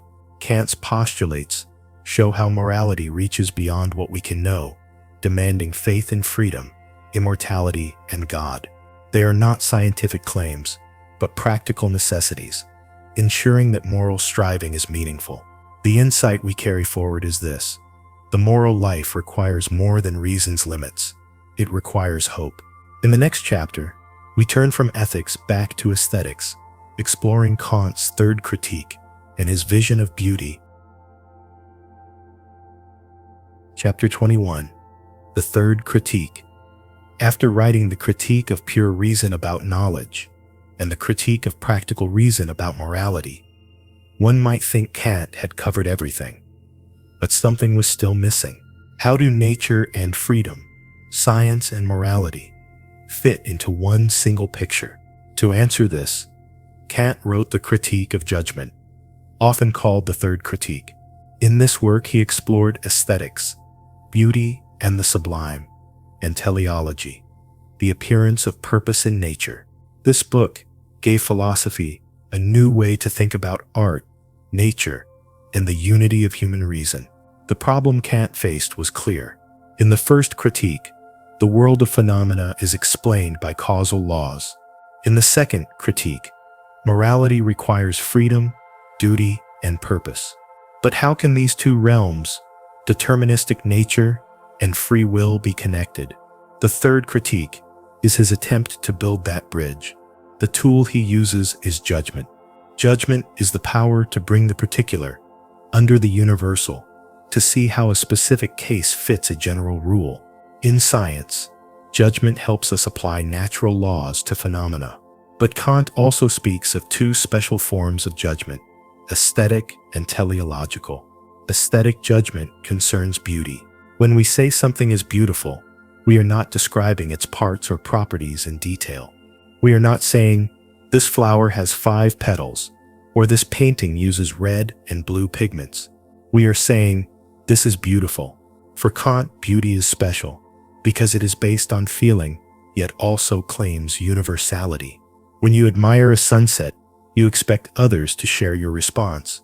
This is possible because beauty comes from the free play of imagination and understanding.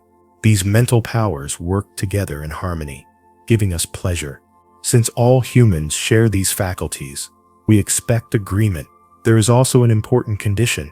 Beauty is disinterested. When you call something beautiful, you enjoy it for its own sake, not because you want to own it, use it, or sell it. If you admire a rose only to profit from it, that is not a pure judgment of beauty. True beauty means appreciating form and harmony without self-interest. This insight became central to modern ideas about art. Kant also talks about the sublime. This is the feeling we have when we face something overwhelmingly vast or powerful, like stormy seas, high mountains, or the night sky. The sublime is mixed with awe and even fear, but it also lifts us up because it reminds us that while nature may be huge and terrifying, we have within us the moral law and reason, which are greater than nature's threats. Beauty gives us harmony, but the sublime reminds us of our inner strength. The other kind of judgment, in the third critique, is teleological judgment, which deals with purpose in nature. Living things seem to act as if they were designed. The parts of a tree support the whole. Animal organs work together for survival. Kant insists that science must explain these things through causal laws, but he admits that our minds naturally see them as purposeful. Teleological judgment is a regulative principle, a way of thinking that helps us make sense of life, even if purpose is not something we can prove exists in nature itself. This balance allowed Kant to respect science, while also explaining why we speak of purposes in biology. Even today, scientists describe organs in terms of function. The heart pumps blood. Even though their explanations are mechanistic, Kant's analysis showed why this language is both natural and necessary. Think of standing in front of a great painting and feeling joy from its harmony. That is aesthetic judgment. Or walking in the mountains, feeling small yet uplifted. That is the sublime. Or watching a seed grow into a tree and seeing it as purposeful. That is teleological judgment. For Kant, these experiences matter because they connect the natural world with our moral and rational life. Earlier thinkers saw beauty as a property of objects, like symmetry or proportion. Kant shifted the focus to the subject, showing that beauty arises from how our faculties respond. Later philosophers like Schopenhauer, Hegel, and the Romantics built on this shift. In science, his view of purposiveness shaped debates in biology. The critique of judgment completes Kant's system. It shows how beauty reveals harmony, how the sublime connects us to moral dignity, and how purposiveness helps us understand life. Together, these insights prove that human reason is not divided into separate islands. Instead, it is unified. The lesson is this: our experiences of beauty, awe, and purpose are not just entertainment or feelings. They are essential clues to the unity of human reason. Chapter 22. Disinterested Pleasure. When Kant explains beauty in the Critique of Judgment, he insists on a surprising condition. True judgments of beauty involve disinterested pleasure. At first glance, this sounds odd. Aren't we interested in things precisely because they please us? Kant's point is subtle, but crucial. To judge something as beautiful is to enjoy it without wanting to possess, use, or benefit from it. Beauty pleases us in a way that is free from desire. Let's start with what Kant means by interest. An interest links pleasure to desire. If you find a piece of cake delicious, your pleasure is interested. You want to eat it. If you admire a tool, your pleasure is tied to its usefulness. These are valid pleasures, but they are not aesthetic in Kant's sense. By contrast, disinterested pleasure is pure. When you admire a flower's symmetry, a painting's composition, or a melody's harmony, you take delight in the form itself, not in what it can do for you. You don't want to eat the flower, own the painting, or monetize the melody. You simply enjoy them for their own sake. This is what makes beauty different from charm, utility, or sensory gratification. Here's the twist. Because disinterested pleasure is free from personal desire, it makes a claim to universality. If you enjoy a cake, you don't expect everyone else to share your taste. But if you judge a sunset beautiful, you do expect agreement. That's because the judgment comes not from private desire, but from the shared faculties of imagination and understanding. Beauty in Kant's account has a universal voice. Take an example. Suppose you admire a diamond ring. If you admire it because of its market value, that's interest. If you admire it because it could enhance your status, that's interest. But if you admire it simply for its sparkle and form, detached from ownership or benefit, that is disinterested pleasure. Only in the last case are you making a pure judgment of beauty. This distinction also explains why art has a unique status. If we value art only for its usefulness, say as decoration or investment, we reduce it to interest. But when we admire a work of art purely for its form, we engage in disinterested pleasure. Kant thus elevates aesthetic judgment above taste or preference. It becomes a reflection of our rational and imaginative capacities working in harmony. Contrast this with hedonistic theories of beauty, which equate it with pleasure in general. Kant insists not all pleasures are aesthetic. The pleasure of eating, winning, or indulging desire is different in kind from the pleasure of beholding beauty. By isolating disinterested pleasure, Kant protects aesthetics from being collapsed into utility or appetite. Think of listening to a favorite piece of music. If you enjoy it because it relaxes you after a long day, your pleasure is interested. It serves a function. But if you are absorbed by the melody and form itself without thought of use, you experience disinterested pleasure. Or imagine watching snow fall quietly. You don't want to use the snow. You simply enjoy its form and motion. That is beauty in Kant's sense. Disinterested pleasure is Kant's key to understanding beauty.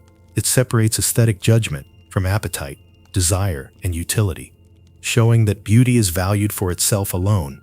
This makes beauty both subjective, a feeling of pleasure, and universal, a claim all should share. The insight we carry forward is this: to truly judge something as beautiful is to delight in it without wanting anything from it. In the next chapter, we turn to the more overwhelming side of aesthetic experience. Kant's theory of the sublime. Chapter 23. The sublime. Some experiences are so overwhelming that they make us feel small and elevated at the same time. Standing before a thunderstorm, a huge mountain, or the endless night sky, we feel both fear and wonder. Kant calls this feeling the sublime, unlike beauty, which gives us pleasure through harmony and proportion. The sublime stirs awe by confronting us with what is vast, powerful, or beyond our ability to fully grasp. For Kant, this is not just an emotion. It reveals something deep about reason and our moral freedom. Kant divides the sublime into two types. The first is the mathematical sublime, which happens when we face sheer size or number, endless space, towering cliffs, or countless stars. Our imagination tries to take it all in but fails. Yet reason steps in and reminds us that infinity, though beyond our senses, is still within its domain. This gives us a feeling of elevation. Our rational capacity surpasses the limits of imagination. The second is the dynamical sublime, which happens when we confront nature's power. Storms, volcanoes, or raging seas. These forces could easily destroy us physically. But when we are safe, we feel more than fear. We feel exhilarated, because reason tells us that as moral beings, we are not just part of nature. Our dignity, grounded in freedom, cannot be touched by mere physical power. The key point is that the sublime is not in the object itself.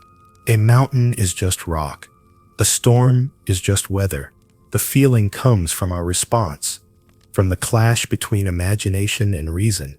Imagination is overwhelmed, but reason reasserts itself and reminds us of our moral status.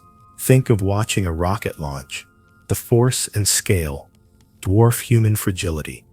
But at the same time, you feel inspired by humanity's ability to push beyond limits. Or imagine standing at the edge of the ocean, with waves that seem infinite. Your senses cannot measure them, but reason grasps the idea of infinity. Or reading about galaxies billions of light years away. The numbers defeat imagination, but reason holds on to them as part of a system. In each case, the sublime arises when imagination fails, but reason steps in. Beauty and the sublime differ clearly. Beauty is gentle, balanced, and pleasing. A rose or a melody delights us by its harmony. The sublime is overwhelming, vast, and even frightening. A thunderstorm or a mountain range does not soothe but astonishes. Beauty shows harmony between our faculties, while the sublime shows reason's superiority over imagination. Both are valuable. Beauty comforts, while the sublime awakens. For Kant, the sublime has moral meaning. It points beyond nature to our inner freedom. When imagination falters before infinity or power, reason reminds us that our true worth is not physical but rational.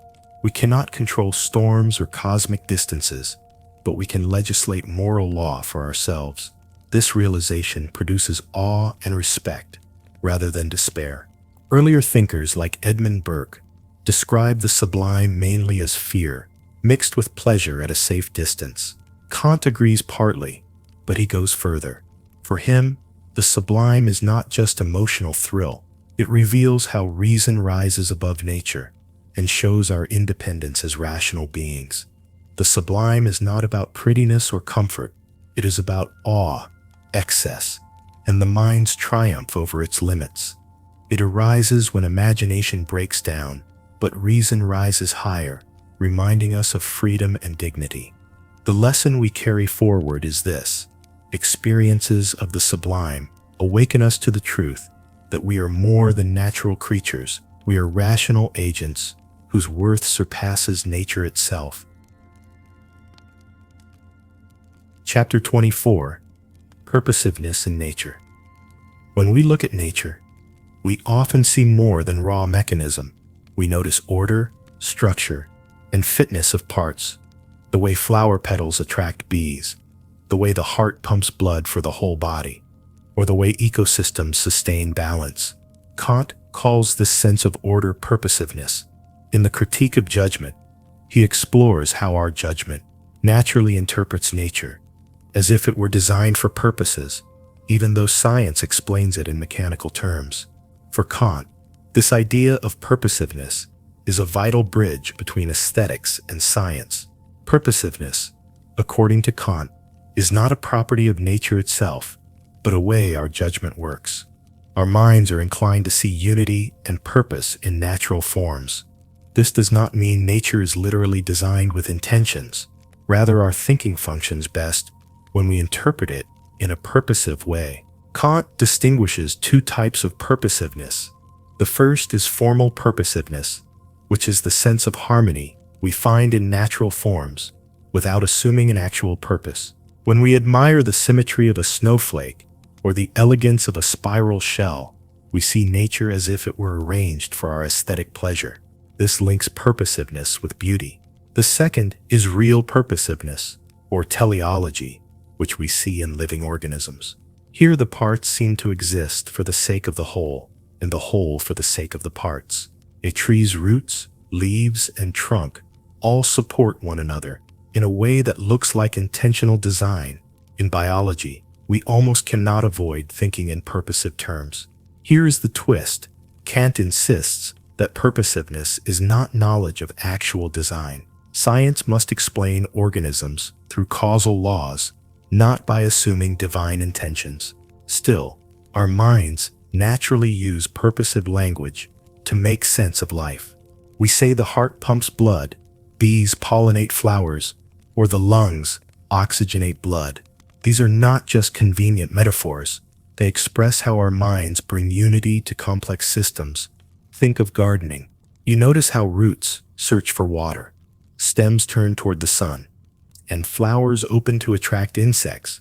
You could describe all of this in terms of physics and chemistry, but it feels natural to say, the plant grows in order to survive. That phrase of purpose is not literal knowledge, but purposive judgment.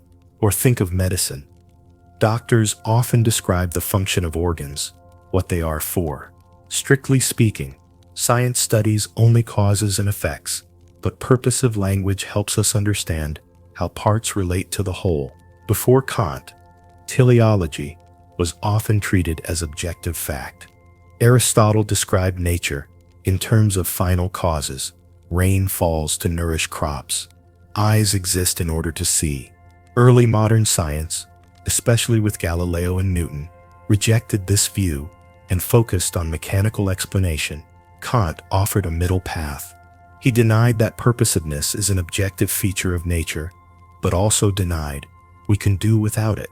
To understand life, we must regulatively view organisms as purposive systems, even while explaining them causally. This avoids two extremes: blind mechanism, which misses life's organization, and naive teleology, which treats purpose as fact. Purposiveness also connects to Kant's broader philosophy. In aesthetics, we find purposiveness without purpose. Beauty pleases us, as if designed, though it serves no function. In science, purposiveness guides us in biology. In morality, it appears in the kingdom of ends, where rational beings act as if arranged for the highest good. In this way, purposiveness links art, science, and ethics into one system. Kant's view shaped later thought. Biologists like Cuvier and later Darwin wrestled with purposive language in describing organisms. Darwin's theory of natural selection explained how apparent purposiveness could arise naturally, but the habit of speaking about functions remains. Even today, in biology and cognitive science, we say things like the function of the eye is to see, even though we know this is shorthand. Kant's point that purposiveness belongs to judgment, not to objects, remains important. Think of how children ask, "Why does the sun shine?" A scientific answer might point to nuclear fusion, but children often expect a purposive answer, so that life can exist. This is not literally true, but it shows how our minds naturally interpret nature in terms of purposes. Kant would say this habit is not wrong, but regulative. It helps us manage complexity, even though it does not reveal ultimate truth. For Kant, purposiveness in nature is the mind's way of bridging aesthetics and science. We cannot help but see harmony, function, and design, even though reason tells us nature may not have intrinsic purpose. This tension reflects how judgment works. We interpret nature as if purposeful, while knowing we cannot prove it is. The lesson is this: purposiveness is not about uncovering hidden intentions in nature, but about recognizing how our minds bring unity to the living world. Chapter 25. Kant's Philosophy of Biology. Long before Darwin and modern genetics, philosophers asked how to understand living organisms. Machines could be explained as parts arranged for a purpose, but life seemed different. A seed grows into a tree without an engineer. How can reason explain this? In the Critique of Judgment, Kant develops a philosophy of biology to face this puzzle. He argues that organisms cannot be explained by mechanism alone, but claiming they prove divine design goes too far. The solution is to treat organisms as if they were purposive systems. For Kant, living beings differ from machines in an important way. In a machine, parts are arranged from outside for the sake of the whole. A clockmaker assembles gears to keep time. In an organism, however, the parts and the whole create and sustain each other. The leaf nourishes the tree, but the tree also produces the leaf. The whole supports the parts, and the parts exist for the whole. This reciprocal causality is unique to life. Kant concludes that mechanical laws alone cannot explain organisms. Physics and chemistry may describe processes, but they cannot capture the way living beings organize themselves. Yet Kant also refuses to say that life is direct proof of God's design, to claim that would go beyond what reason can know. Instead, he calls teleological judgment regulative rather than constitutive. In other words, we must think of organisms as if they were designed, but we cannot claim they truly are. This as-if stance is not weakness, but a mark of Kant's rigor. He recognizes that biology needs purposive thinking to describe life, but he insists that this is a tool of judgment, not an objective fact. Our minds require purposive language, but reason must stay humble. Take the example of a doctor describing the heart. She might say, the function of the heart is to pump blood. Strictly speaking, this is teleological. It gives the organ a purpose. Science could describe only causes, like muscle contractions and electrical impulses. But without the idea of function, the explanation feels incomplete. Kant explains why our minds naturally organize organs as purposeful parts of a whole. Or think of an ecologist studying a forest. Roots hold soil, trees provide shade, animals spread seeds. The system looks like it was designed for balance. Kant would say, we must think this way to understand it, even though we cannot prove the forest literally has an architect. Kant's philosophy avoids two extremes. The first is strict mechanism, which reduces life to physics and chemistry. While this explains processes, it misses the organized interdependence of life. The second is theology, which claims organisms show direct evidence of God's plan. Kant rejects both, offering a middle path. Teleology is a tool of thought, not proof of design. This middle ground anticipated later science. Darwin's theory of natural selection provided a natural mechanism for the appearance of purposiveness. Still, even today, biologists use teleological language. We talk about functions and adaptations because it helps us understand. Kant's insight still applies. Purposive language is indispensable, but it must be used carefully. Kant's influence was strong in early natural science. Thinkers like Goethe and Blumenbach developed ideas of self-organizing systems inspired by him. Darwin later gave evolution as an explanation, but he too relied on talk of functions and purposes. Modern philosophy of biology still debates teleology. Do organisms really have purposes, or do we just describe them that way? Kant's regulative account remains a reference point. Kant also links biology to morality. Organisms display purposiveness without an external designer, just as human beings legislate moral law for themselves. The self-organizing power of life mirrors the autonomy of reason. For Kant, biology is not only science, but also a symbol of freedom. Kant's philosophy of biology shows how reason balances science and teleology. Living beings cannot be explained as mere machines, yet claiming they are designed oversteps reason. Instead, we must interpret them as if they were purposive, recognizing their unique organization while respecting the limits of knowledge. The lesson we carry forward is this: biology is not only about causes, but also about how our minds make sense of life's complexity. Chapter 26. Teleology and Theology. When people look at the beauty and order of nature, they often wonder, why is it this way? Does the balance of ecosystems, the structure of living beings, or the direction of the universe point to a divine designer? For centuries, many philosophers and theologians argued that the purposiveness of nature proves the existence of God. Kant, however, takes a more careful position. In the Critique of Judgment, He accepts that teleology, the study of purpose in nature, naturally leads our reason toward theology, but he insists this movement does not give us knowledge. Instead, it has only a regulative role, guiding how we think, not proving facts.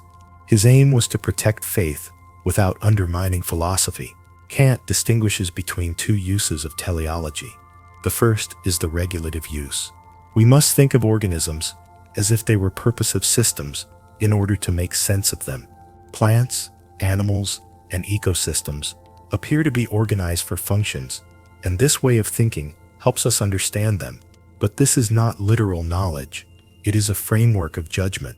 The second is the constitutive use. This happens when we go further and claim that purposiveness proves God's existence. Kant rejects this because it assumes we know about a supersensible designer, which is beyond the limits of human reason. We cannot cross from the world of appearances, phenomena, into things as they are in themselves, Noumena. Here is Kant's twist. He does not reject theology completely. Instead, he argues that reflecting on purposiveness in nature points us toward the idea of God, not as knowledge, but as a moral postulate. The order of nature makes it reasonable to think of a divine author, but only practical reason, through morality, gives real weight to belief in God. One of the most famous arguments for God's existence is the argument from design, also called the physico-theological argument. It reasons that the order and harmony of nature must come from an intelligent cause, therefore God exists. Kant treats this argument with respect, but also with criticism. He admits that the beauty of the heavens, or the complexity of organisms, naturally makes us think of an intelligent author, but he insists it cannot be proof. Why? Because the argument is based on analogy. It assumes the world is like a machine, and since machines require designers, the world must too. But we do not know that the world is like a machine at all, and even if it were, we could not move from finite experience to knowledge of an infinite being. For Kant, the design argument is valuable as a regulative idea, but it does not give knowledge. Think of standing under a starry sky. You might feel, surely such order cannot be accidental. Kant would say this feeling is natural and important, but it is not proof. Or consider marveling at DNA's complexity. It seems designed for life. Kant would agree that purposive language is necessary, but he would caution, you cannot move from it looks designed to therefore God exists as a matter of knowledge. Kant's position is subtle. On the one hand, he limits speculative reason. We cannot know God through teleology or cosmology. On the other hand, he affirms practical reason. Morality requires belief in God as guarantor of the highest good. This means theology belongs not to science, but to moral philosophy. This balance preserves faith while preventing overreach. Trying to prove God through science leads to weak arguments and skepticism. Rooting God in moral reason, by contrast, makes faith rational and necessary. Compare Kant with William Paley, who argued that just as a watch implies a watchmaker, the world implies a divine designer. Kant would reply, we know watches are designed because we know watchmakers, but we cannot assume the world works the same way. Or compare him with David Hume, who argued that nature shows flaws as well as harmony. Kant agrees with Hume's doubt, but goes further. The real problem is structural. No empirical argument can prove a supersensible being. Kant's treatment of teleology influenced later debates about science and religion. By distinguishing regulative from constitutive use, he gave science freedom from theological interference while still leaving room for moral faith. His approach even anticipated modern debates about evolution and belief in God. Critics said he reduced theology to mere symbolism, but Kant saw this as a strength. By limiting knowledge, he made room for faith, grounded in morality, not in uncertain proofs. The lesson we carry forward is this: teleology cannot give knowledge of God, but it reminds us that nature and morality together point beyond themselves. Philosophy sets limits to protect both reason and faith. ensuring that belief remains meaningful without pretending to be science. Chapter 27. Kant's Political Philosophy. Kant is often remembered for his work on knowledge, morality, and aesthetics, but his political philosophy is just as important. Living in the late 18th century, a time of revolutions and calls for liberty, Kant tried to ground politics in reason and morality. His political thought focuses on freedom, law, and the conditions that allow people to live together as autonomous beings. His ideas helped shape modern thinking about rights, justice, and even international peace. At the center of Kant's political philosophy is the principle of freedom under law. Freedom, for him, does not mean doing whatever you want. True freedom requires a system of laws that protects the equal freedom of all. Law is not the enemy of liberty, but its foundation. Without law, freedom becomes chaos, where the strong dominate the weak. With law, individuals can pursue their own goals while respecting the freedom of others. This connects to Kant's idea of right. Right is the system of external laws that makes freedom possible in society.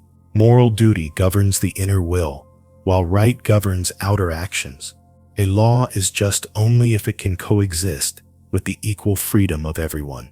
For example, a law that permitted theft would destroy another person's freedom and therefore contradict itself. A just law, by contrast, secures universal freedom. Kant also supports the social contract tradition. Like Hobbes, Locke, and Rousseau, he imagines political authority as based on the rational agreement of free individuals. But for Kant, the contract is not a real event from history. It is a rational idea. Laws are legitimate only if they could be consented to by free and equal citizens. Here Kant adds an interesting twist. He rejects violent revolution, even when governments are unjust. Though he supported the ideals of liberty, he believed overthrowing authority through violence would only destroy lawful order. Instead, he called for gradual reform through legal means. This shows his commitment to stability under universal law, even when it was unpopular among more radical thinkers. Everyday examples make his point clearer. Consider traffic laws. They may feel restrictive because they stop you from driving however you want, but without them, roads would be unsafe, and freedom of movement would collapse. The law enables freedom by coordinating actions, or take free speech. Kant would defend it as essential for autonomy, but he would also accept limits when speech directly harms the freedom of others, such as inciting violence. In both cases, freedom is preserved by law that applies to everyone equally. Kant's ideal political system is republicanism, not the partisan sense, but the philosophical one. A republic is a government with separation of powers, representation, and the rule of law. Such a system protects freedom because it is based on laws that all could rationally will. Monarchy or despotism, by contrast, subjects citizens to the arbitrary will of one ruler, denying them equal standing as autonomous beings. Kant also values public reason. Citizens must be able to discuss, criticize, and shape laws. A just society cannot depend only on obedience. It requires rational debate and participation. This principle continues today in democracy, freedom of speech, and constitutional rights. Kant's political vision even extends to international relations. In his essay Perpetual Peace, he argues that nations, like individuals, need laws to coexist peacefully. He lays out three key principles. 1. Republican constitutions within each state. 2. A federation of free states committed to peace. And 3. Universal hospitality, which ensures respectful interaction among peoples. His federation is not a single world government, but a cooperative order, anticipating organizations like the United Nations. Compared with earlier thinkers, Kant stands in the middle. Hobbes argued for absolute sovereignty to control selfishness. Kant agreed authority was necessary, but insisted it must respect freedom. Locke emphasized natural rights and consent of the governed. Kant echoed this, but grounded it more deeply in autonomy and reason. Rousseau spoke of the general will, while Kant reformulated it as universal law, principles that all rational beings could will together. Kant's political philosophy rests on a simple but powerful idea: freedom requires law, and law is just only if it protects the equal freedom of all. His defense of republicanism, public reason, and international cooperation makes him a pioneer of modern liberal and democratic thought. The lesson we take forward is this: politics is not only about power, it is about building a lawful order where autonomy and dignity are possible for everyone. Chapter 28, Perpetual Peace. In 1795, Kant published a short but influential essay called Perpetual Peace, a philosophical sketch. At first glance, it looks like a utopian dream, a plan for lasting peace among nations. But Kant is careful and realistic. He does not expect peace to appear overnight, nor does he imagine a single world government controlling all nations. Instead, he offers principles that, if adopted step by step, could turn the cycle of war into a stable order of peace. His ideas shaped modern international law and still feel strikingly relevant today. Kant begins by observing that war is not just an accident of history, it is a recurring feature of relations between states. Each state looks for security and advantage, often at the expense of others. With no higher authority above them, nations live in a state of nature, much like Hobbes described among individuals, a condition of insecurity and conflict. Just as individuals need civil law to escape anarchy, nations need a lawful framework to secure peace. To explain this, Kant divides his plan into two sets of articles. The preliminary articles are rules meant to stop the worst causes of conflict.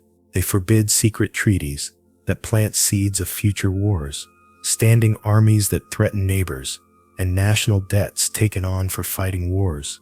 They also prohibit interference in another state's constitution and the use of dishonorable tactics, such as assassins or poison. These measures aim to remove the triggers that so often lead to war. The definitive articles provide the long-term foundations of peace. The first calls for republican constitutions. Kant argues that governments based on separation of powers and citizen consent are less likely to start wars. Why? Because citizens, who pay the costs of war in blood and money, will not easily support reckless conflicts, unlike monarchs or despots. The second article calls for a federation of free states. This is not a world empire, but a voluntary league where states agree to settle disputes peacefully, creating a legal order among nations. The third article introduces universal hospitality. Foreigners, Kant insists, must be treated with respect when they visit other lands. This principle supports international trade, cultural exchange, and the idea that strangers should be welcomed as partners, not enemies. Kant is realistic about human flaws. He does not believe perpetual peace will be easy or quick. States are driven by self-interest, and people are often short-sighted, yet he insists that reason pushes us toward peace. War is unsustainable in the long run, while commerce, cooperation, and republican institutions create incentives for stability. Over time, these pressures make peace not just a dream, but the rational direction of history. Think of neighborhoods. Without common rules, neighbors might fight endlessly over boundaries, noise, or resources. A local framework of law makes peaceful coexistence possible. Kant applies the same logic globally. Without laws between nations, states act like hostile neighbors, armed with armies. Peace requires a lawful framework that all can accept. Kant's vision differs from earlier ideas of peace. Some thought peace would come from empires imposing order by force. Kant rejects this, saying a universal monarchy would be despotic, not free. Others relied on a shifting balance of power, where alliances would keep rivals in check. Kant insists that true peace must come from law, not temporary power games. His federation is not empire or alliance, but a lawful order built on reason and recognition of equal dignity. His essay also responded to events of his time. The French Revolution was fresh in memory, and wars raged across Europe. Kant admired republican ideals, but warned against violent revolution. He believed lawful reform and international federation, not conquest, were the path to progress. The influence of Perpetual Peace has been huge. Its ideas echo in the League of Nations after World War I and the United Nations after World War II. Concepts of international law, human rights, and global institutions carry Kant's fingerprints. Even modern debates about humanitarian intervention or global cooperation reflect his thought. Critics argue that his vision remains too idealistic, since wars continue and states still seek power, but his principles endure as a guiding horizon. Kant's essay shows philosophy applied to one of humanity's hardest problems. He knew war was deeply rooted, yet he argued that reason demands peace. By outlining republican constitutions, federations of states, and universal hospitality, he offered a roadmap for humanity. The insight we carry forward is this: peace is not naive hope, but the rational destiny of human coexistence. Chapter 29. Kant's Philosophy of History. At first sight, history looks like pure chaos. Wars, revolutions, the rise and fall of empires, and countless random events. How could there be order or meaning in such turbulence? Kant believed there was. In his essay Idea for a Universal History, with a Cosmopolitan Aim, 1784, he argued that even though individuals often act from self-interest, nature uses this to drive humanity toward freedom, law, and moral progress. His philosophy of history is a mix of realism and hope. Kant begins with a simple but important idea. Human beings are born with reason, but reason develops fully only in the species as a whole, not in single individuals. One lifetime is too short to realize all human potential. Progress happens over many generations. History, then, is the stage on which nature gradually unfolds human capacities. This raises a question. If people often act selfishly, how can history still move forward? Kant answers with his famous idea of unsocial sociability. Humans are social creatures. We need each other to live, but we are also competitive, ambitious, and proud. This tension pushes us to build societies, create laws, and improve institutions. In other words, conflict itself becomes the driver of progress. Rivalry brings innovation, ambition drives achievement, and even war, as destructive as it is, forces states to strengthen institutions and eventually seek peace. Here is Kant's twist. This progress is not the result of human wisdom, but of nature's hidden plan. He does not mean that nature literally has intentions, but that reason allows us to see a purposive direction in history. What looks like chaos is, from a broader perspective, movement towards civil society and moral order. Think of a classroom of children. Left alone, they quarrel, compete, and fight for attention. Yet through this struggle, they also learn rules, develop skills, and create order under guidance. History works in a similar way. Human self-interest and conflict, though disruptive, provide the very conditions that lead humanity toward greater organization. Or consider technological progress. Many inventions are born out of competition, nations racing for power, or companies fighting for profit. Yet the results often benefit everyone, from medicine to communication. This is unsocial sociability in action. Kant's view contrasts with both pessimism and naive optimism. He rejects the idea that history is meaningless chaos, but he also denies that progress is smooth or guaranteed. Progress comes through setbacks, crises, and struggles, but the overall direction is toward more freedom and law. Compared with other thinkers, Kant is cautious but hopeful. Rousseau feared that progress in arts and sciences would corrupt morals. Kant admits that culture can bring dangers, but insists it also cultivates reason and autonomy. Hegel later claimed history followed a strict dialectical process. Kant avoids such certainty. For him, history follows a regulative idea, a guiding framework for interpreting events, rather than a metaphysical law. For Kant, progress depends on the creation of lawful states in the state of nature. Individuals fight endlessly. Civil society, based on law, restrains selfishness and makes true freedom possible. On the international level, the same principle applies. Nations must build federations and treaties to restrain war. This links his philosophy of history to his political writings. His vision of perpetual peace is not a utopia, but the logical outcome of humanity's gradual development. Education also plays a vital role.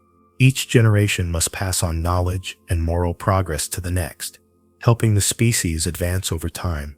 History is not only about politics, but also about culture and enlightenment. Kant's philosophy of history is not deterministic.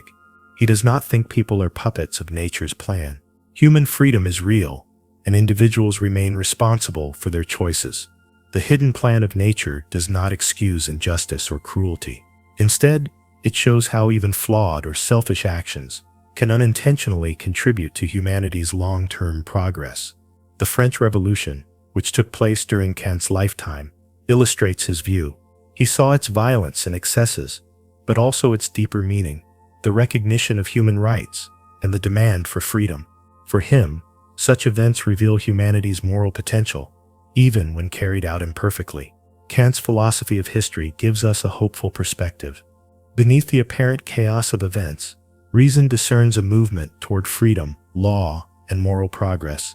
Unsocial sociability, rivalry, and even conflict become instruments through which nature develops human capacities.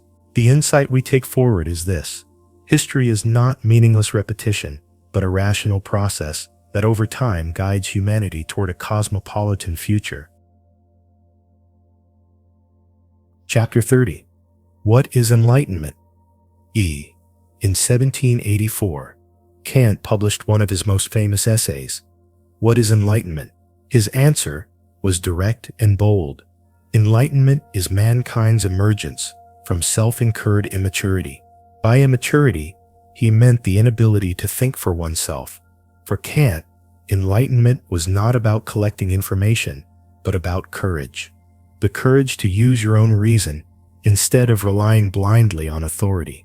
His motto captured the spirit, sapere aude, dare to know. Kant explains immaturity as letting others, priests, rulers, teachers, do our thinking for us. This condition is self-incurred because it is not caused by a lack of intelligence, but by a lack of resolve. People stay dependent because of laziness and fear. It feels easier and safer to follow instructions than to think independently. Enlightenment requires the determination to break free from this habit. Here is Kant's twist. He does not call for reckless rebellion or chaos. Instead, he distinguishes between two uses of reason. The private use of reason is the use of reason within a specific role or duty. For example, a soldier must obey orders, a tax official must follow laws, and a priest must deliver doctrine when speaking as part of the church. In such roles, discipline and obedience are required for order. The public use of reason, however, is the use of reason as a scholar or citizen addressing the public. In this role, Kant insists, reason must be free. A priest may follow duties within the church, but as a scholar, he should be free to publish critiques of doctrine. A citizen must obey laws, but may also argue publicly for reforms. This shows Kant's balance. He is not an anarchist urging disobedience, nor a conservative defending blind submission. Instead, he envisions a society where lawful order and intellectual freedom coexist. Laws maintain stability, while free public reasoning drives improvement. We can see this balance in daily life. In the workplace, an employee may follow company policies, private use of reason, but should also be free to publish research or criticize practices in public debate. Public use of reason. In education, students must respect classroom rules, but they should also be encouraged to question, write freely, and form independent judgments. Enlightenment is not about rejecting all authority, but about finding the courage to think for yourself. Kant's essay, appeared during a period of political and social change. The American Revolution had succeeded. The French Revolution was on the horizon, and Enlightenment thinkers promoted reason over tradition. But censorship, religious control, and political absolutism were still strong. Kant's essay gave a philosophical voice to this climate, arguing that rulers should allow free public reasoning. He even suggested that enlightened rulers would recognize that open debate strengthens the state, since it leads to better laws and institutions. The essay influenced later liberal thought, democratic ideals, and education reforms. Its motto, "Dare to know," remains a powerful call for intellectual independence. Kant acknowledged that free reasoning could bring risks, but he insisted it was humanity's best hope for progress. Unlike revolutionaries demanding immediate overthrow, he supported lawful obedience combined with gradual growth of intellectual freedom. Kant's answer to the question, "What is enlightenment?" still resonates today. Enlightenment is the courage to use your own reason, to think independently, and to escape immaturity caused by laziness or fear. It is about balancing obedience in practice with freedom in thought, ensuring that society remains stable while progress continues. The lesson is clear. True progress depends not only on knowledge, but also on the courage to think and speak freely. Chapter 31. Kant on Education. Kant believed that one of the most important questions was this: how do we make human beings into what they ought to be? He thought that reason and morality, the highest human powers, do not appear fully formed. They must be developed. Education, therefore, is the key to humanity's progress toward enlightenment and freedom. In his lectures on pedagogy, Kant described education not only as training for skills, but also as the careful growth of autonomy, discipline, and moral character. For Kant, education is the process of bringing human beings from their raw natural state to their role as rational and moral agents. He described 4 stages in this process. The first is discipline. Children must learn self-control. Left to their impulses, they behave like wild animals. Discipline tames these impulses and prepares the way for reason. It is not about cruelty, but about structure, habits that make freedom possible. The second stage is cultivation. Beyond self-control, children need knowledge and skills. This includes reading, writing, science, and also imagination and aesthetic judgment. Cultivation equips people to use their talents and to participate in society. The third stage is civilizing. Education must prepare individuals for social life. This means teaching communication, manners, and the ability to live peacefully with others. The fourth and highest stage is moralization. Here the goal is not just to obey rules, but to act from duty, guided by respect for the moral law. Only then does autonomy, the essence of humanity, fully emerge. Kant pointed out a paradox in education. Children must be guided by authority in order to become autonomous. A teacher gives orders, but the ultimate aim is that the child learns to direct themselves. Kant called this the art of education. Discipline should awaken freedom, not suppress it. Think of parenting. A child resists bedtime, homework, or chores. A parent insists on discipline, not to crush the child's will, but to form habits that later support independence. Over time, the child internalizes these rules and governs themselves. Kant believed this process is the model for all education. External control is only temporary support for freedom. The same is true in schools today. Students may dislike exams, schedules, or rules, but these structures prepare them for adulthood. When combined with moral guidance, they develop not only competence, but also conscience. For Kant, the measure of education's success is not whether a student becomes a skilled worker, but whether they become a free and responsible person. Kant's view avoids 2 extremes. Authoritarian education enforces obedience, but does not create autonomy. It may produce order, but not freedom. Permissive education avoids discipline and leaves children unprepared for self-control. Kant argued for a balance, firm guidance that gradually hands over responsibility, aiming at eventual independence. He also compared his view with Rousseau. In Émile, Rousseau suggested raising children in a natural environment, away from social corruption. Kant admired Rousseau's respect for freedom, but disagreed. Humans cannot remain isolated. They must be prepared for social and civic life. Education must therefore support both individual growth and responsibility to society. For Kant, moral education was the most important stage. Students must learn the difference between acting from inclination and acting from duty. Teachers should nurture respect for law, fairness, and human dignity. This is not about repeating abstract rules, but about forming habits of honesty, responsibility, and justice. Education should not only produce competent workers, but moral citizens able to sustain freedom under law. Kant also gave education a historical and global role. Enlightenment depends on the free use of reason, but reason itself develops through education. Each generation has a duty to educate the next, moving humanity closer to its moral destiny. In this way, education is cosmopolitan.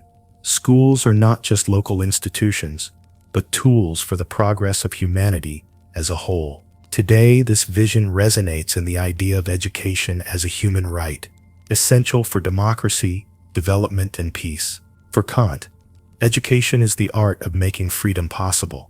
It disciplines without crushing, builds skills without ignoring morals, and prepares people for both autonomy and community.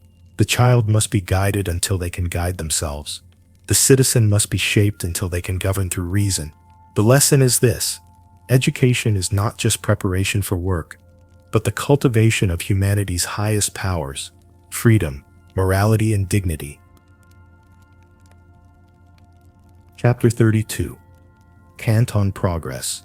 Human history is full of wars, oppression, cruelty, and ignorance. At first sight, it may seem naive to speak of progress, yet Kant insisted that despite the chaos, humanity is capable of advancing toward freedom and moral maturity. For him, progress is not guaranteed by fate or supported by blind optimism. Instead, it is a rational hope, the belief that reason and morality, cultivated through education, politics, and law, can gradually shape humanity's destiny. Kant distinguishes between two kinds of progress. The first is cultural and technical progress. This includes advances in science, technology, and the arts. These developments expand human knowledge, power, and comfort. However, Kant warns that they do not automatically make us morally better. A nation with advanced technology can still be unjust or oppressive. The second is moral and political progress, which Kant sees as the true measure of history. This refers to the growth of justice, freedom, and respect for human dignity. Such progress is fragile and uneven, but it expresses humanity's real moral vocation. Here is Kant's twist: cultural progress, while often dangerous or ambivalent, can indirectly support moral progress. He explains this through the concept of unsocial sociability, the human tendency toward rivalry, pride, and ambition. These motives are not noble, but they push people and states to develop. Rivalry leads to innovation, ambition drives improvement, and even war, tragic as it is, forces nations to create stronger institutions and, in the long run, to seek peace. In this way, nature uses even our flaws as tools for progress. Think about communication technologies. The printing press, the internet, and social media have been used for propaganda, distraction, or manipulation, but they have also expanded access to knowledge, amplified marginalized voices, and made it harder for oppression to remain hidden. Kant would say this is typical. Imperfect tools become steps toward enlightenment, or consider human rights movements. The abolition of slavery, the extension of voting rights, or the recognition of women's equality were not smooth or quick processes. They met with resistance and setbacks.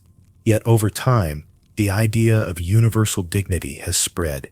For Kant, this pattern reflects the slow but real movement of history toward justice.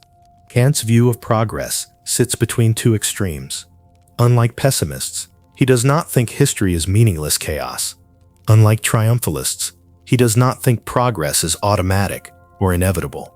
Instead, he argues that progress is possible if humanity works for it. It is a rational hope based on our capacities for reason and morality, not on certainty. For Kant, progress rests on two main pillars: education and lawful politics. Education develops reason and autonomy, preparing individuals to act as free citizens. Politics creates a framework of rights and laws, ensuring equal freedom for all. When these two forces work together, humanity can advance morally. This is why Kant emphasizes republican constitutions and international cooperation. Without just states, freedom is insecure. Without peaceful relations among nations, progress is threatened by endless war. Kant wrote, in a time of upheaval, the Enlightenment, the American and French revolutions, and rapid growth in science, he saw both the promise and the risks of these changes.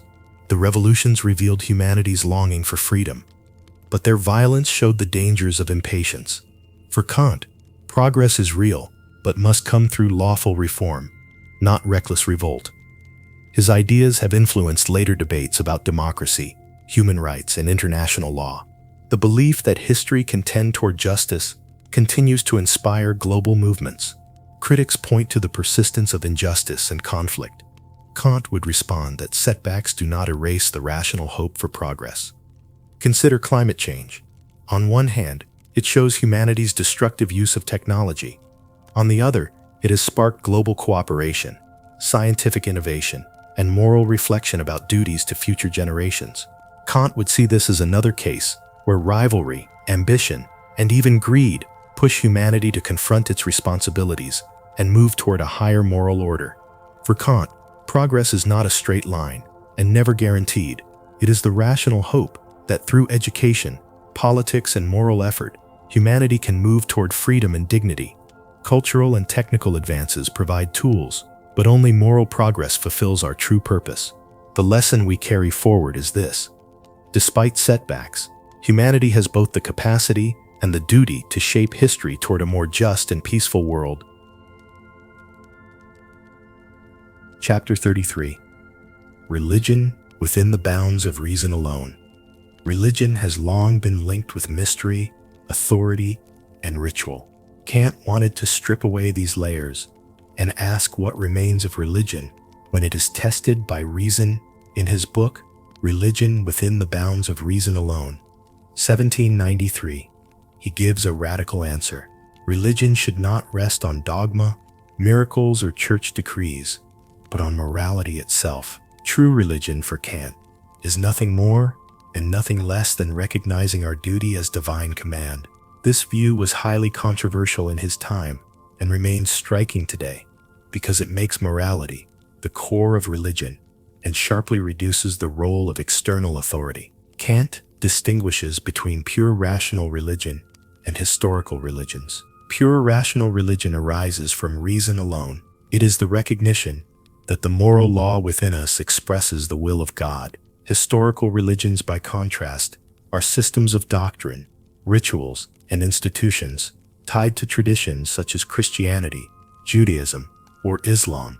These may contain moral truths, but they are not essential to religion itself. Kant does not reject historical religions completely. He accepts that stories, symbols, and rituals can inspire people to live morally, but he insists they are valuable only when they support morality. If people use them as substitutes for moral action, if they trust in ceremonies or external authority instead of fulfilling their duties, they corrupt religion. Imagine someone who prays for forgiveness but continues to act unjustly. For Kant, this person has missed the point. True religion is reforming the will according to duty. Rituals may help, but they have no worth unless they lead to moral action. A central theme in the book is Kant's idea of radical evil. Humans have a natural tendency to put self-interest above duty. This is not just occasional weakness, but a deep problem in human nature. The role of religion is to provide a framework for moral regeneration, a change of heart where the will is reoriented toward the good. For Kant, this regeneration is not a supernatural miracle, but a moral decision. the choice to place duty above inclination and to make the moral law the supreme principle of life. Kant also distinguishes between the visible church and the invisible church. The visible church is any historical community with priests, rituals, and doctrines. These may serve a role, but they are secondary. The invisible church, by contrast, is the community of all people who act from moral duty, regardless of denomination or creed. This universal moral community is the true essence of religion. This idea undercuts the claims of exclusive truth by any single religion. No church can claim to be the sole path to salvation, because salvation lies not in ritual or doctrine, but in the moral disposition of the will. For Kant, all historical religions are valid only if they guide people toward the invisible church of moral humanity.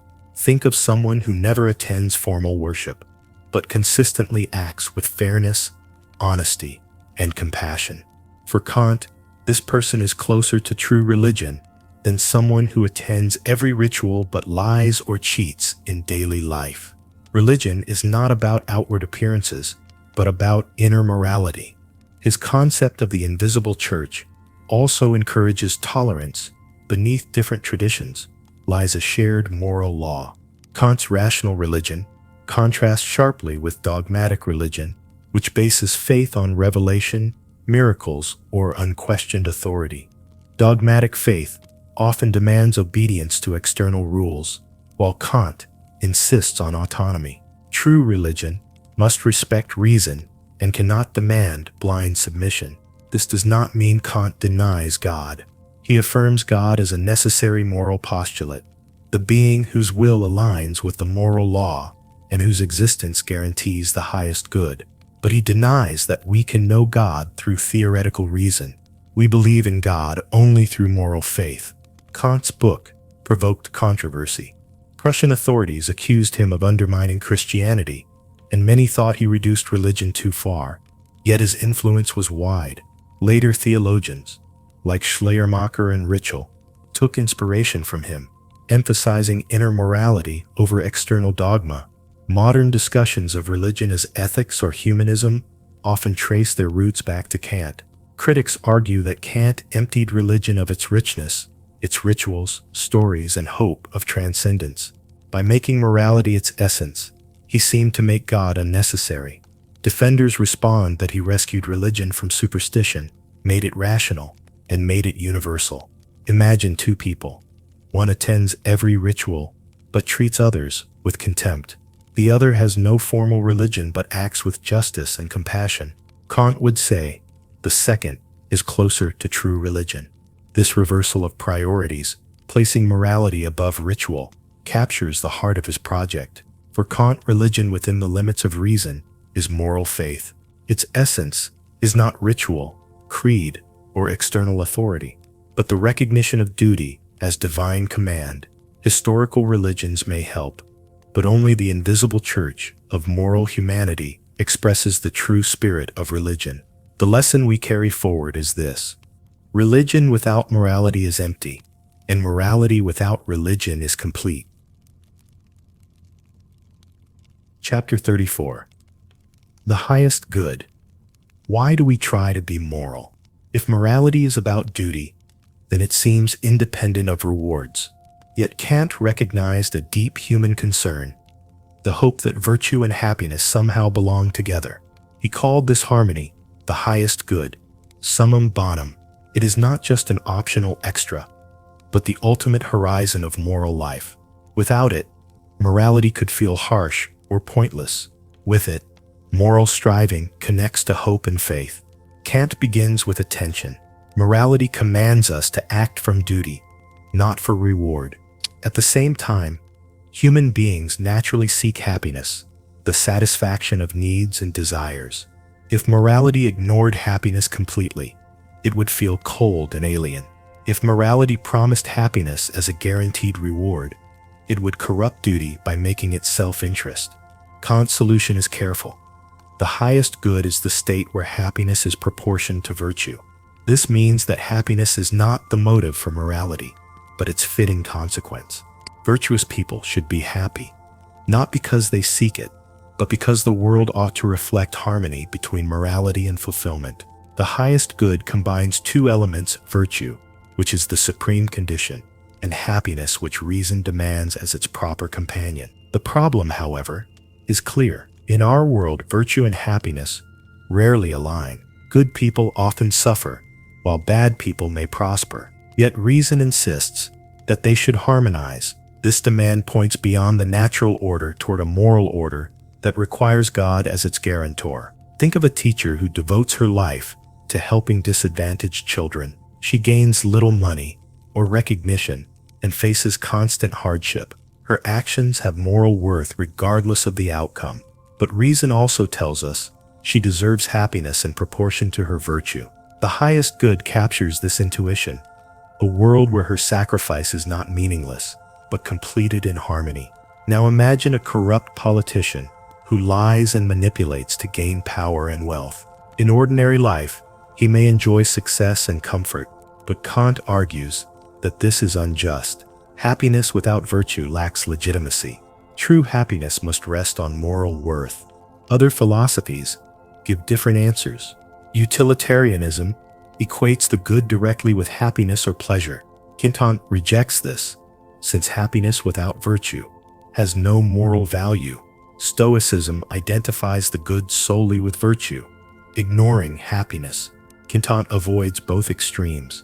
Virtue comes first, but happiness is still rationally demanded. The highest good unites both dimensions without reducing one to the other. Kant also contrasts his view with traditional religion, which often promises heaven as a reward for obedience. He refuses to make morality a bargain. Virtue is necessary in itself, not because it earns payment. Yet practical reason allows us to hope that God ensures the harmony of virtue and happiness in the highest good.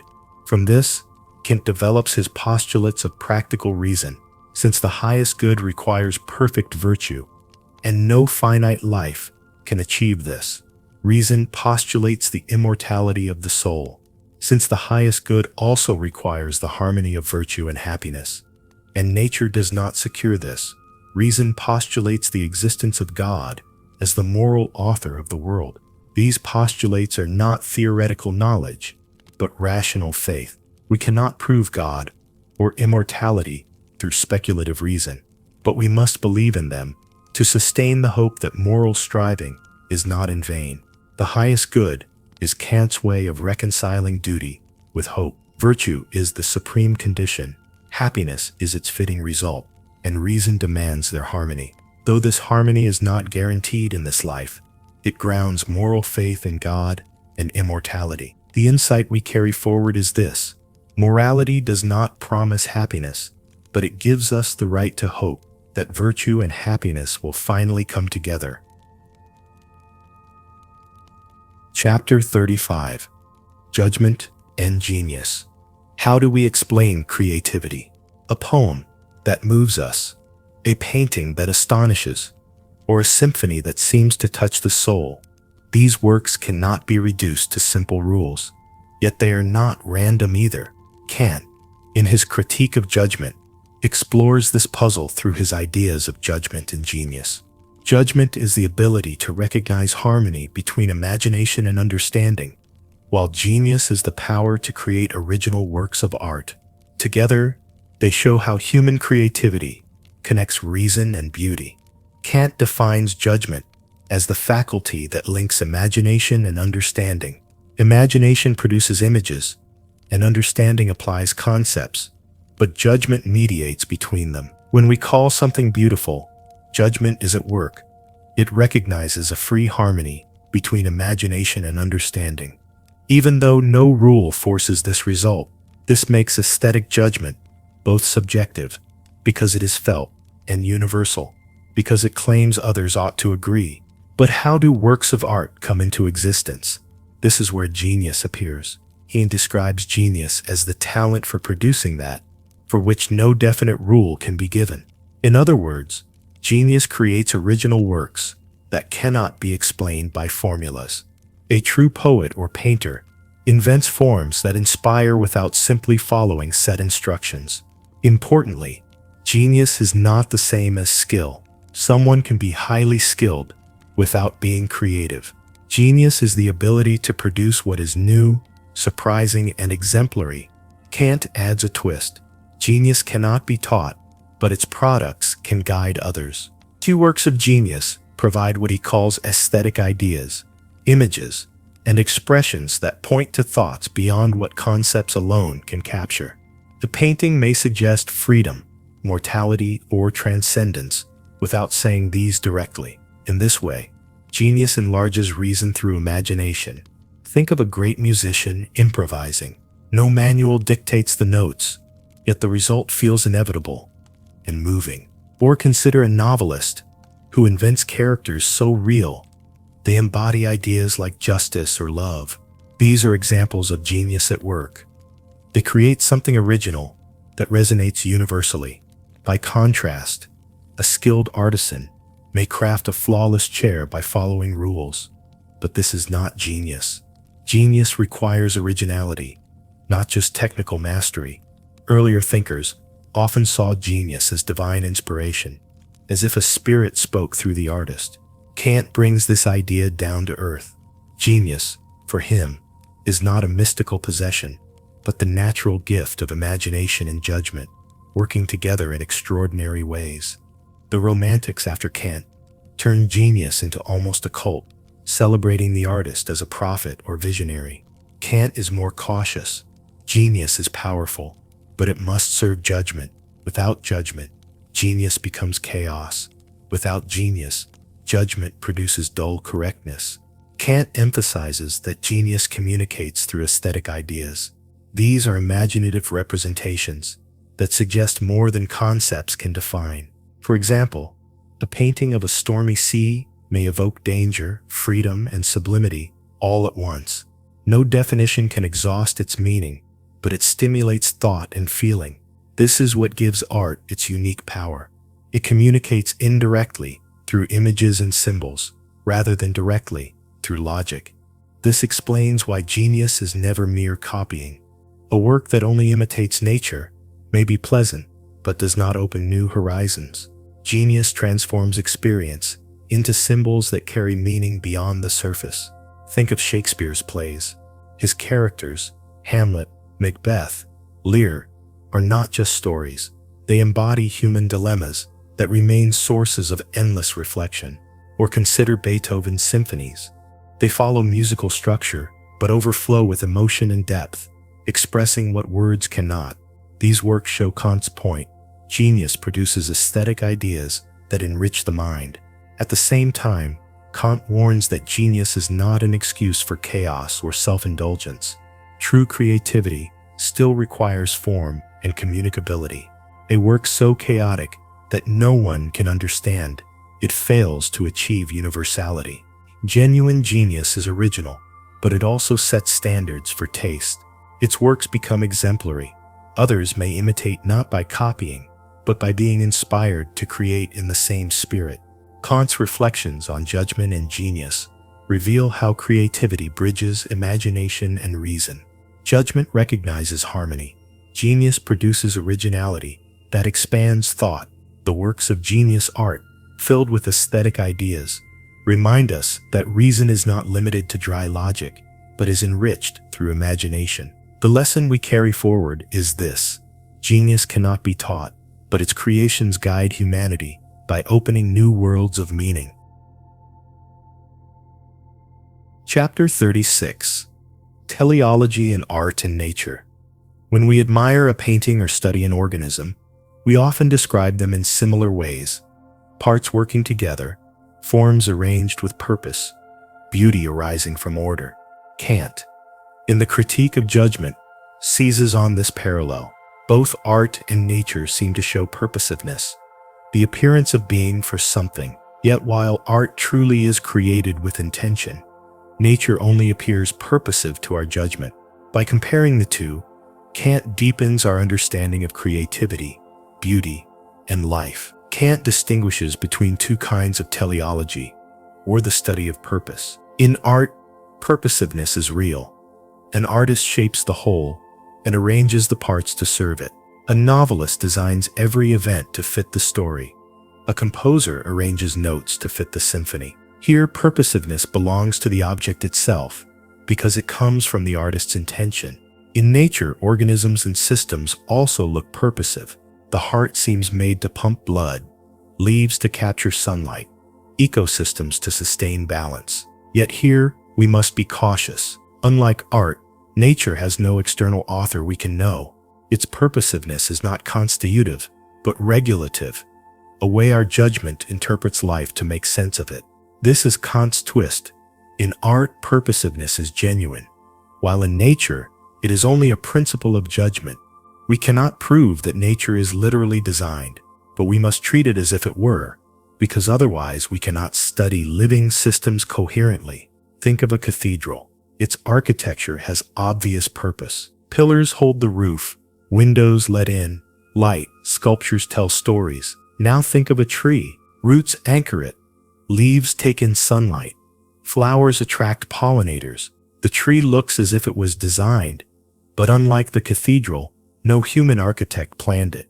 We can study the tree only by using purposive language. Kant's point is that this resemblance between art and nature shows how our judgment works. It seeks order and meaning, even where purpose is not provable. Kant also notes that our aesthetic judgments about art and nature often converge. A well-designed building pleases because its parts form a whole. A flower pleases because it seems arranged with elegance and symmetry, even if it serves no human purpose. In both cases, beauty reflects the mind's delight in purposiveness, yet there is an important difference. In art, purposiveness is intentional and linked to genius. In nature, it is spontaneous and without known origin. This is why natural beauty feels so pure and disinterested.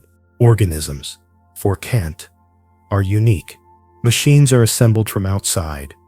Artworks are designed by artists, but organisms grow and sustain themselves from within.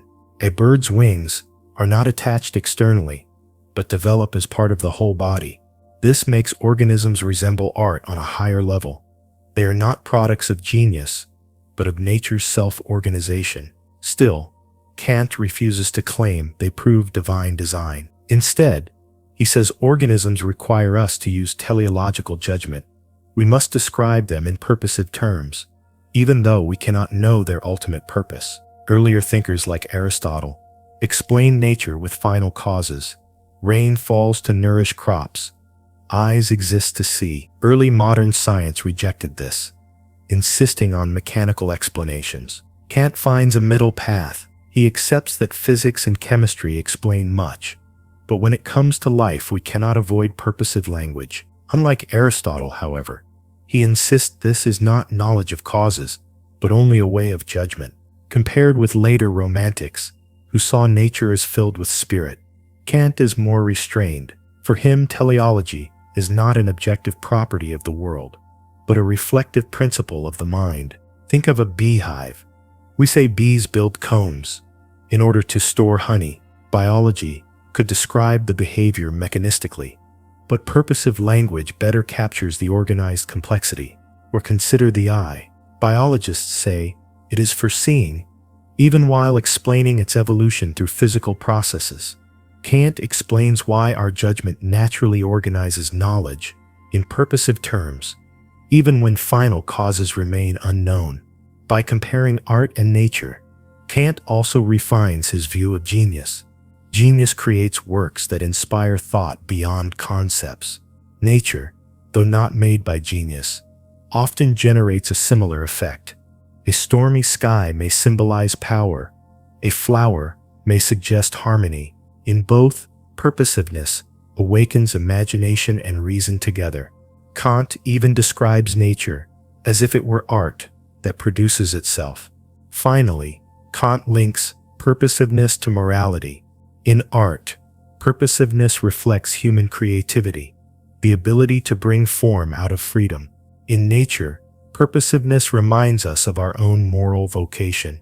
The harmony we admire in art or organisms becomes a symbol of the harmony we seek in moral life. Kant's reflections shaped both aesthetics and biology.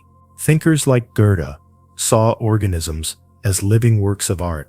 Later, Darwin gave a naturalistic explanation of purposiveness, but biologists still rely on purposive language. In art, Kant's idea influenced romantic and modern debates about creativity. By comparing art and nature, Kant shows how judgment works across domains. Art has real purposiveness, nature has apparent purposiveness, and both awaken our sense of order and beauty.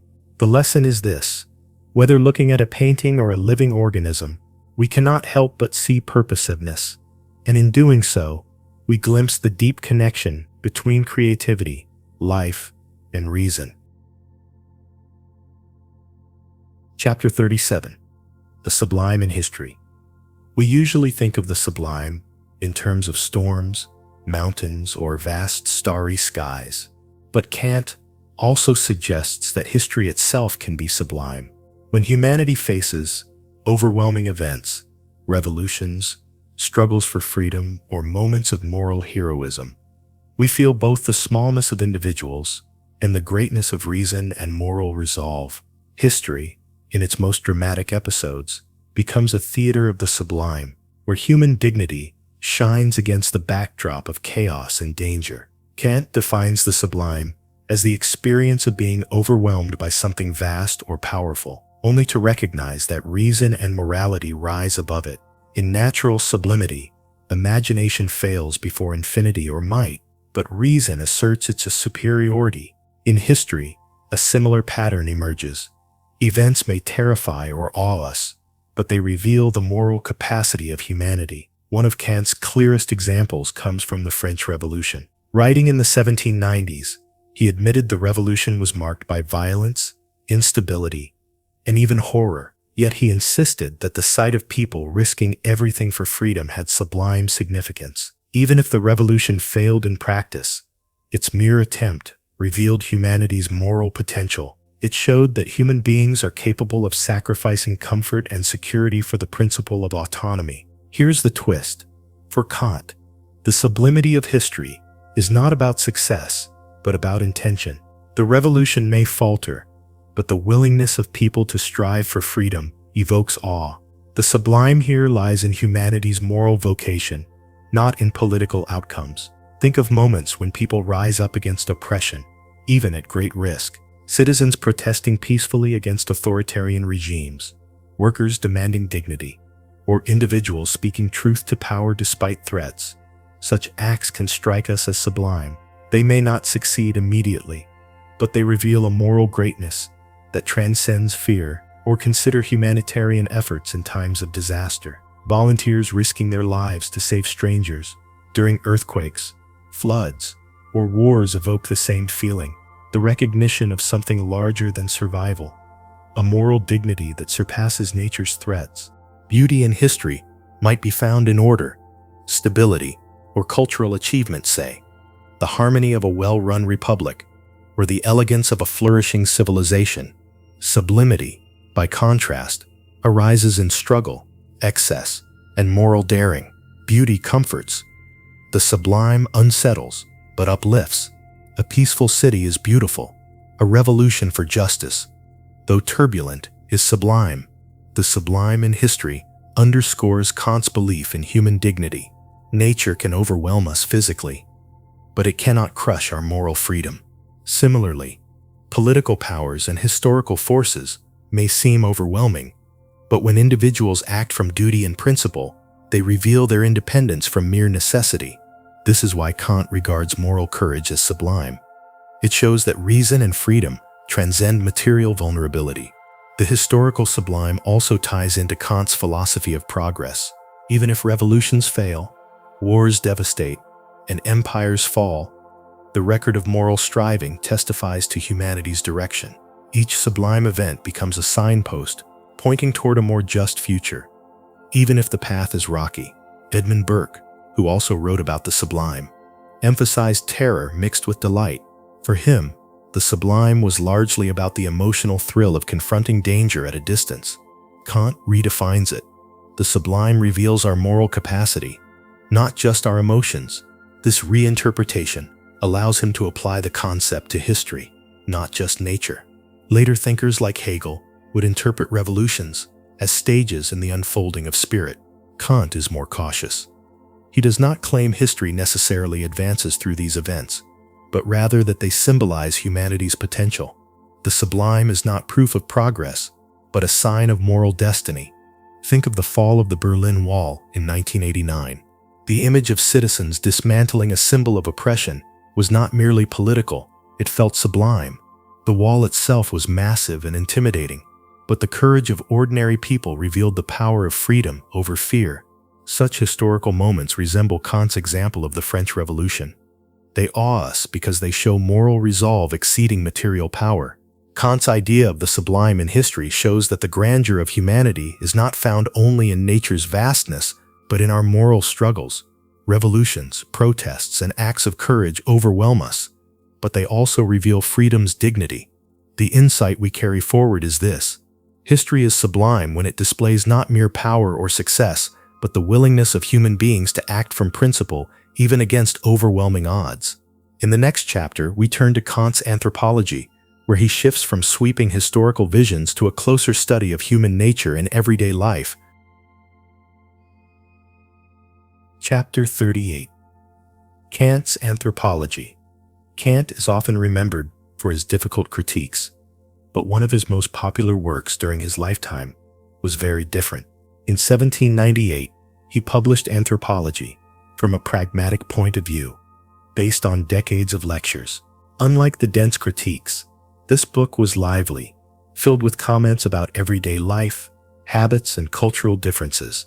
Yet beneath the anecdotes lay a serious aim to understand human beings, not just as abstract rational agents, but as embodied social and historical creatures.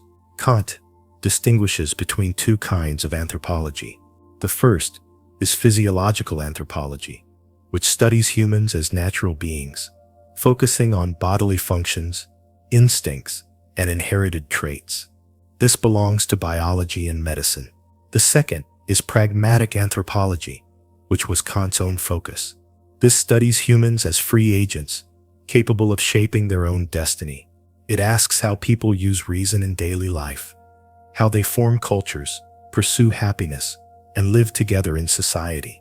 This pragmatic focus links anthropology directly to morality and politics. Kant wanted to know how human beings could cultivate themselves toward enlightenment and freedom. His anthropology is full of colorful remarks about human behavior. He wrote about memory, laughter, fashion, gossip, and even table manners. Some of these observations may seem quaint today, but they show his attempt to capture the details of human life. For example, he noted that laughter comes from the sudden collapse of expectations, something that reflects our rational capacity for surprise. He discussed how geography and climate might shape character, though he tried to avoid crude determinism. He even analyzed dreams, travel, and conversation as ways humans expand their understanding of the world. These details reveal Kant's conviction that philosophy should not remain abstract. To grasp humanity's moral vocation, we must also look at how people actually live and act. In his three great critiques, Kant studied humans in specific roles, as knowers, as moral agents, and as judges of beauty. In the Anthropology, however, he studied humans in their everyday reality, mixing reason with weakness, freedom with habit, dignity with folly. This makes the book less systematic, but more accessible. It is philosophy, with a human face. Importantly, the pragmatic point of view means anthropology is not neutral description. It is also guidance. Kant wanted his readers to reflect on themselves, cultivate virtues, and strive toward autonomy. In this way, anthropology became a handbook for self-improvement and citizenship. Kant also linked anthropology to education and politics. He argued that understanding human tendencies, our laziness, vanity, or rivalry, is essential for building just institutions. Schools and laws must account for weakness while encouraging moral strength. Anthropology therefore supports his broader philosophy of history and progress. For example, he observed that humans desire recognition and esteem. This can lead to vanity and empty competition. but it can also be directed towards civic virtue when societies reward honesty and responsibility. In this way, anthropology shows both the dangers and the resources within human nature. Think of modern social media. People seek likes, followers, and recognition, an updated version of Kant's point about vanity and esteem. This drive can create shallow competition, but it can also foster learning and solidarity, depending on how it is guided. A Kantian analysis would not simply condemn social media, but ask how reason could transform this tendency into progress. Kant's anthropology differed from earlier thinkers. Hobbes stressed fear and self-interest. Rousseau celebrated natural innocence. Kant took a middle path. Humans are neither beasts nor angels. We are rational animals who must cultivate our freedom against the pull of natural inclinations. His work also anticipated modern social sciences, though it remained philosophical. He was less interested in collecting data than in showing how everyday behavior reflects deeper principles of reason and morality. Though less studied today than his critiques, Kant's anthropology influenced later psychology, sociology, and philosophy. It shaped discussions of culture, personality, and education, and it reached a broader audience because it combined wit with insight. At the same time, some of his remarks reflect the biases of his era, especially in his comments on national or racial differences. Modern readers must approach these passages critically, recognizing their limitations as well as their historical context. Kant's anthropology reminds us that philosophy must stay connected to lived experience. Humans are not only rational legislators of the moral law, but also embodied beings with habits, desires, and quirks. By studying ourselves pragmatically, we learn how to cultivate autonomy amid weakness and how to make progress amid imperfection. Understanding human nature in all its concreteness is essential for guiding humanity toward freedom and enlightenment. Chapter 39. Human Dignity. Few words carry as much meaning as dignity. For Kant, dignity is not just a feeling or a polite term. It is the very foundation of morality. Every human being has dignity because every human being is capable of rational autonomy, that is, the ability to give themselves the moral law. Unlike objects, which have price or utility, persons have worth beyond measure. To understand this difference is to see why morality demands that we respect people as ends in themselves. Kant draws a clear line between price and dignity. Things that have price can be exchanged, replaced, or measured: money, tools, or goods. Even talents or natural beauty may have comparative value, but dignity is beyond comparison. It cannot be exchanged or weighed against anything else. A rational being is valuable not because they are useful, but because they can legislate moral law for themselves and recognize it in others. The important twist is that dignity is not something we earn. It does not depend on wealth, status, intelligence, or achievement. It is intrinsic to rational beings as such. Even the poorest or weakest individual has dignity equal to the most powerful ruler. This makes dignity the foundation of equality and universal rights. Kant's Categorical Imperative expresses this principle. Treat humanity, in yourself and in others, never merely as a means, but always at the same time as an end. To treat someone as a mere means is to reduce them to price, using them as a tool. To treat them as an end is to respect their dignity as an autonomous being. We can see this in practical examples. In employment, a worker may be hired for their labor, but their dignity requires fair wages, safe conditions, and respect for autonomy.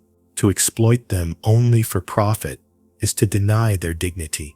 In friendship, true friends do not use one another only for entertainment or advantage. They value one another as ends in themselves.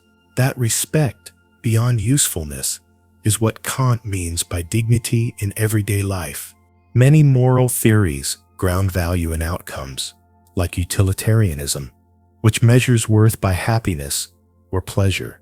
Others, like Aristotelian ethics, base value on cultivating virtue. Kant stands apart by rooting moral worth in autonomy itself. Dignity is not about usefulness or virtue, but about the ability to recognize and follow moral law. This also challenges traditions that rank people by class, gender, or birth. For Kant, such distinctions are morally irrelevant. What matters is rational agency, and in this sense, all human beings are equal.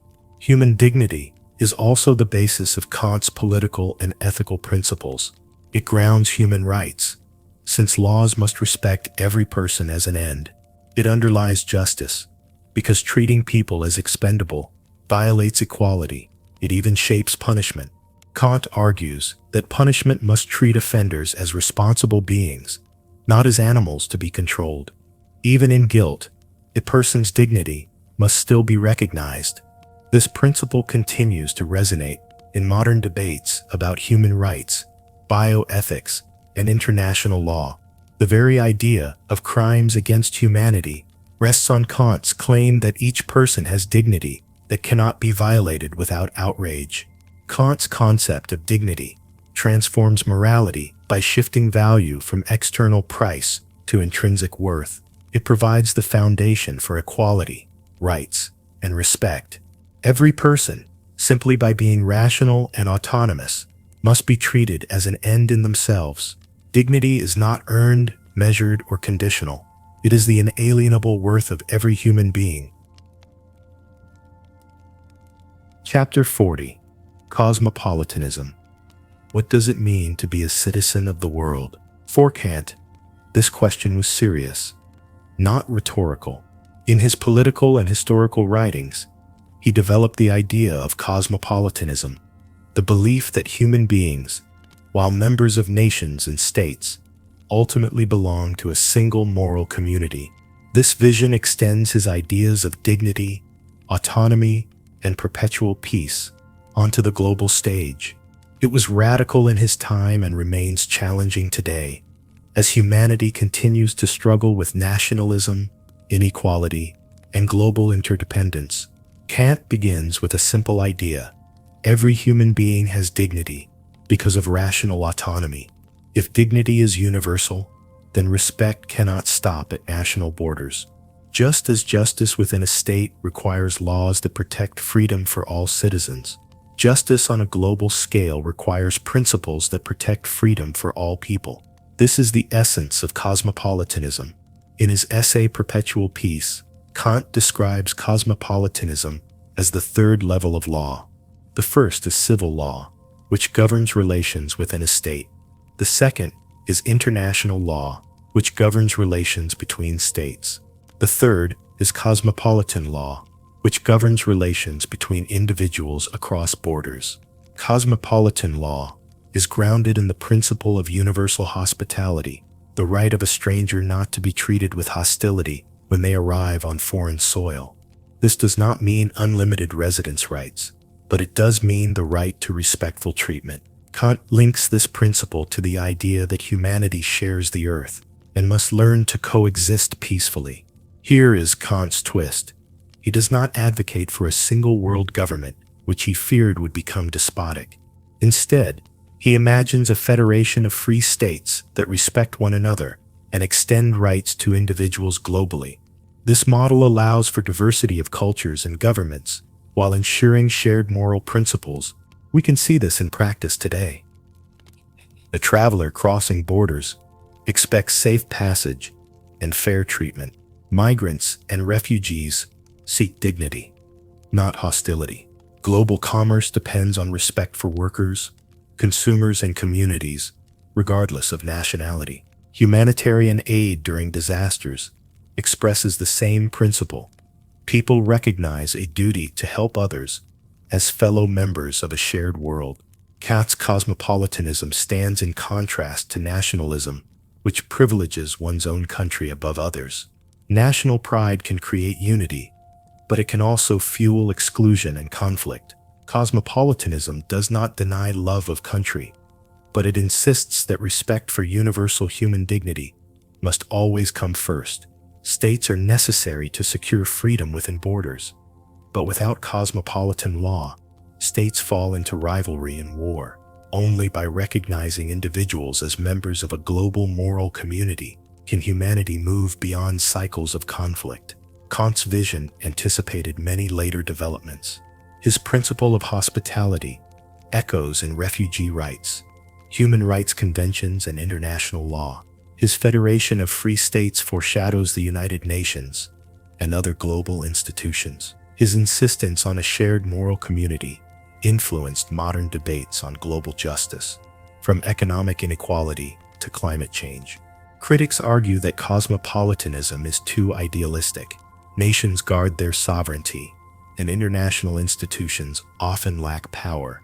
Yet Kant expected progress to be slow and uneven.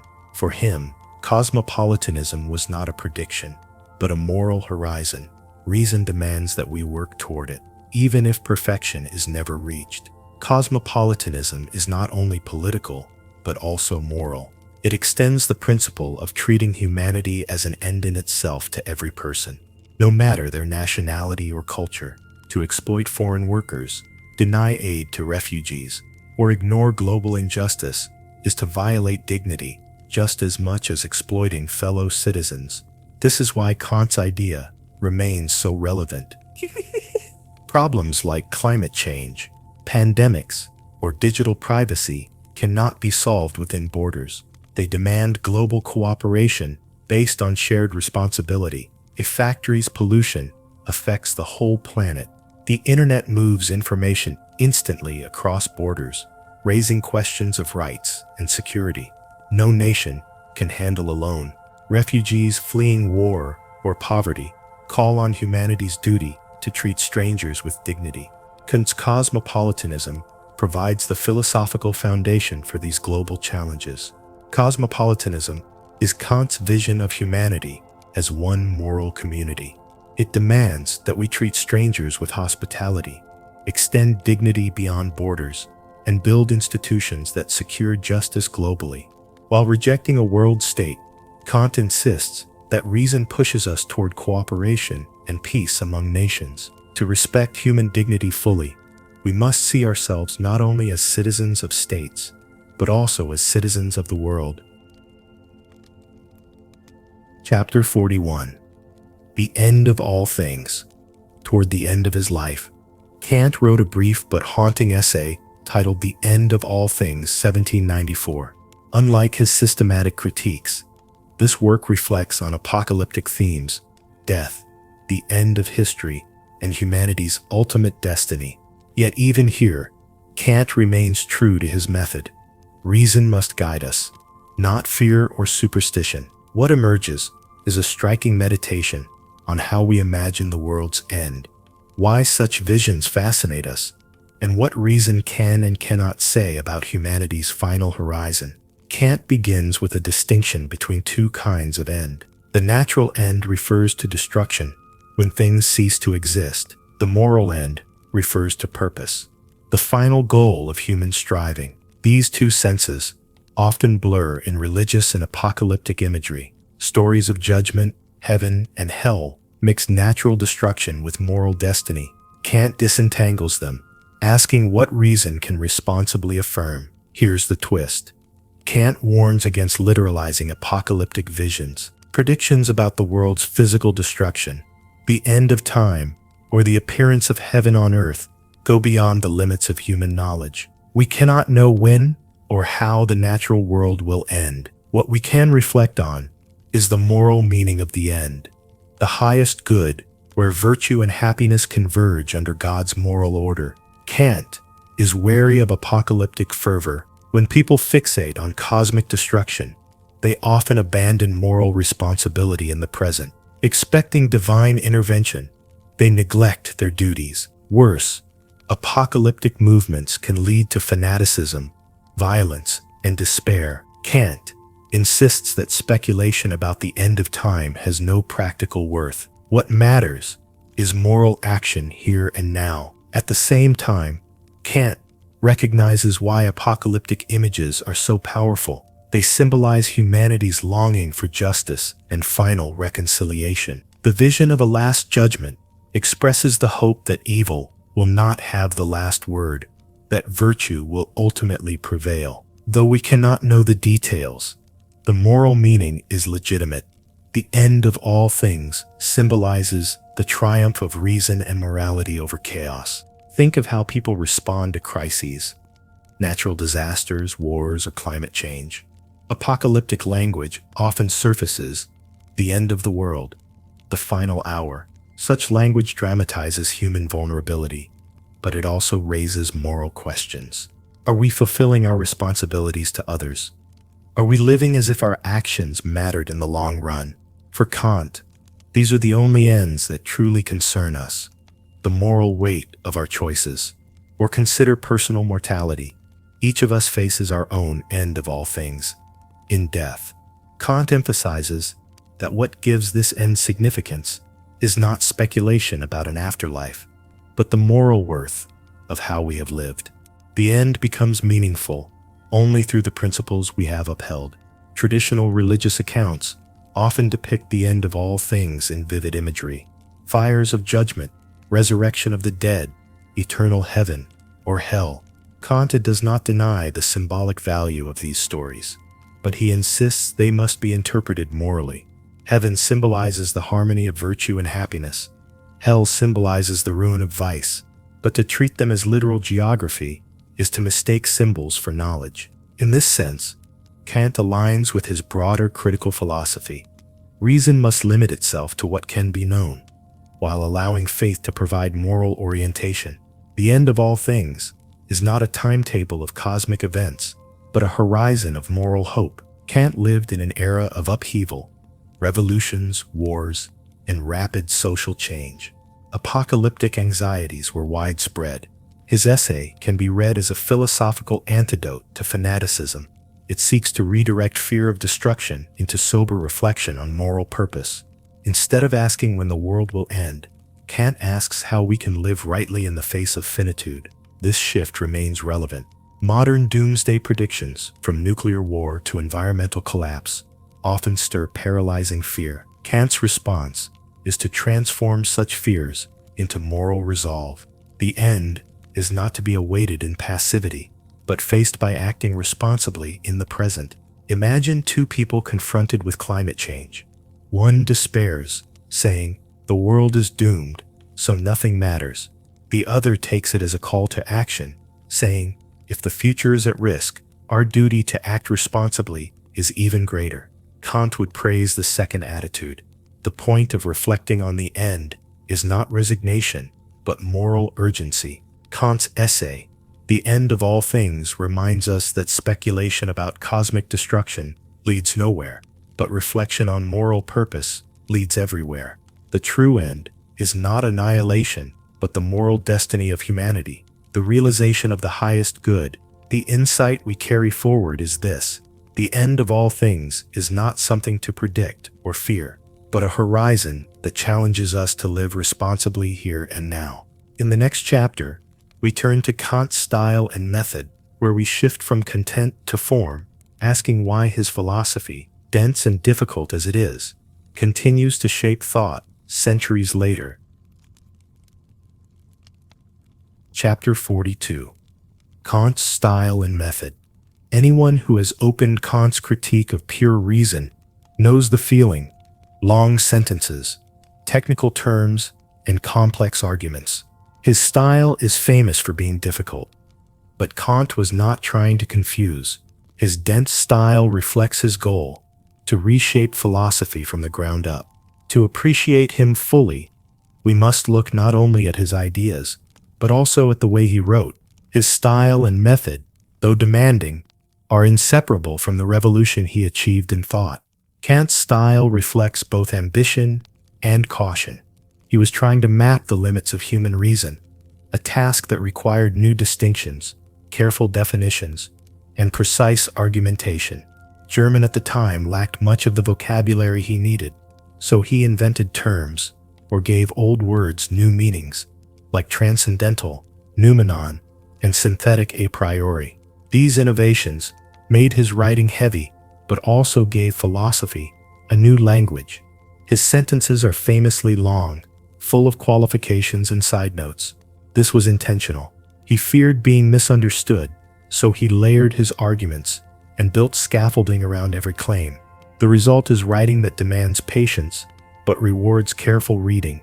Beneath the surface lies a system of great rigor. Here is the interesting twist. Kant could also write with clarity and power when he wanted to. His shorter essays, such as What is Enlightenment or Perpetual Peace, are clear, accessible, and even inspiring. This contrast shows that the obscurity of the critiques was not due to clumsiness, but necessity. Technical problems required technical language. Think of legal documents. They are long, complex, and precise, because a single misplaced word can change the meaning. Kant's writing has a similar purpose. He was drafting a kind of constitution for reason. The density of his prose served as a safeguard against misinterpretation, yet his more popular essays show that he also valued accessibility. Philosophy, in his view, should serve specialists, but also inspire citizens. This balance between technical system and public essay reflects his conviction that philosophy must be both rigorous and practical. Kant's method is as distinctive as his style. He called it critical, meaning that it studies the limits and conditions of knowledge, instead of constructing speculative systems about God, the soul, or the universe. Earlier philosophers often made bold claims without grounding them. Kant insisted philosophy must first ask, what can we know? What must we do? What may we hope? His critical method involves three main steps. First, the analysis of faculties. Instead of asking directly about objects, Kant analyzed how the human mind structures experience. This led to his discovery of categories, space and time, and the boundaries of reason. Second, setting boundaries. Kant constantly distinguished between what we can know phenomena and what we cannot, things in themselves. Third, mediation between domains. His third critique bridged reason and feeling, science and art, law and freedom. His method always involved balance and limit setting. Compared with other thinkers, Kant's method stands out. Descartes sought certainty by starting from the I think. Hume reduced knowledge to habit and custom. Kant thought both approaches were too narrow. His method combined rational structure with empirical limits. Compared to Hegel, whose style was also difficult, Kant was more cautious. He resisted sweeping claims and preferred carefully bounded conclusions. Kant's style may be difficult, but it matches his ambition to give philosophy a foundation as solid as law. His method is critical, not speculative, focused on charting both the powers and the limits of reason. Kant's dense style is not a flaw, but the natural expression of a project that demanded precision. His method shows that philosophy progresses not by claiming more than it can prove, but by knowing its limits. Chapter 43. Kant's Legacy. Few philosophers have left as wide and lasting an impact as Immanuel Kant. His work transformed metaphysics, reshaped ethics, influenced political theory, and guided aesthetics and science. To talk about Kant's legacy is to talk about entire traditions: German idealism, analytic philosophy, human rights debates, and modern discussions about freedom and responsibility. Yet his influence is not uniform. Some saw him as the foundation of philosophy. Others fought against his limits. To appreciate Kant today, we need to see how his ideas spread across centuries and disciplines. In epistemology and metaphysics, Kant's Copernican revolution, placing the mind at the center of knowledge, changed philosophy forever. German idealists like Fichte, Schelling, and Hegel admired his idea that the subject shapes experience but rejected his strict limits on knowledge. Hegel, for example, wanted to overcome Kant's barrier between phenomena and noumena by claiming reason could reach the absolute. Later, Neo-Kantians revived his critical philosophy as a base for science. In the 20th century, analytic thinkers such as Strawson and Sellers reinterpreted Kant in debates about perception, language, and the mind. At the same time, phenomenologists like Husserl and Heidegger found inspiration in his analysis of time and experience. Heidegger even argued that the critique of pure reason was really about the nature of temporality. In ethics, Kant's deontological theory became one of the main alternatives to utilitarianism. His categorical imperative, with its demand for universal law and respect for persons, shaped discussions about morality, law, and rights. In the 20th century, John Rawls used Kantian ideas in his theory of justice. Today, ethicists still rely on concepts of autonomy, duty, and dignity that trace back to Kant. His influence extends into applied ethics too, in bioethics, business ethics, and human rights law. His principle of treating persons as ends in themselves remains central. The idea that dignity belongs to every rational being is written into international human rights conventions. In political theory, Kant's vision of perpetual peace and cosmopolitan law anticipated modern institutions. His idea of a federation of free states inspired the League of Nations, the United Nations, and debates on global justice. His insistence that governments must protect freedom and equality shaped liberal thought worldwide. Even today, his principle of cosmopolitan responsibility influences debates about migration, climate change, and global cooperation. In aesthetics, Kant's critique of judgment shaped modern theories of beauty, art, and taste. He emphasized disinterested pleasure, the universality of judgments of taste, and the special role of genius. Romantic thinkers built on his ideas, sometimes embracing them and sometimes rejecting his restraint. In the 20th century, his aesthetic theory influenced discussions of modern art, symbolism, and interpretation. In science and nature, Kant's ideas about space, time, and categories affected early modern science. Einstein himself acknowledged Kant as an influence, even though relativity challenged some of his assumptions. In biology, Kant's reflections on teleology shaped debates about organisms long before Darwin. Even today, philosophers of science return to Kant's question, how do the structures of thought shape scientific explanation? Kant's legacy goes beyond philosophy, classrooms, human rights charters, international law, and debates about privacy and autonomy all echo his principles. When courts defend the idea that people must not be treated as tools, they are applying Kant. When we say every person has dignity, regardless of wealth, race, or ability, we are speaking Kantian language. Even our modern attitude toward knowledge, respecting science, but also recognizing its limits, comes from his critical method. Of course, not everyone accepted Kant's legacy. Some thought his limits were too strict. Hegel accused him of leaving morality abstract and empty, without social or historical content. Nietzsche mocked Kantian morality as lifeless rule-following, a denial of vitality. Schopenhauer attacked Kant's writing style as obscure, though he borrowed parts of his system. In the 20th century, postmodern thinkers criticized Kantian universality as naive, claiming it hid power structures. Yet even these criticisms show Kant's power to reject him is still to engage him. Kant became the turning point between early modern philosophy and the many movements of the 19th and 20th centuries. German idealism, Romanticism, Marxism, phenomenology, analytic philosophy, existentialism, all defined themselves in relation to him. His insistence on autonomy influenced revolutions in education reforms. His idea of the sublime inspired poets and artists. His emphasis on limits shaped the humility of science. Even today, Kant speaks to new problems. In debates about artificial intelligence, his principle of dignity raises the question, do machines deserve rights, or is dignity limited to rational beings capable of moral law? In debates about climate change, his cosmopolitanism demands cooperation beyond national borders. These examples show that Kant's legacy is not just historical.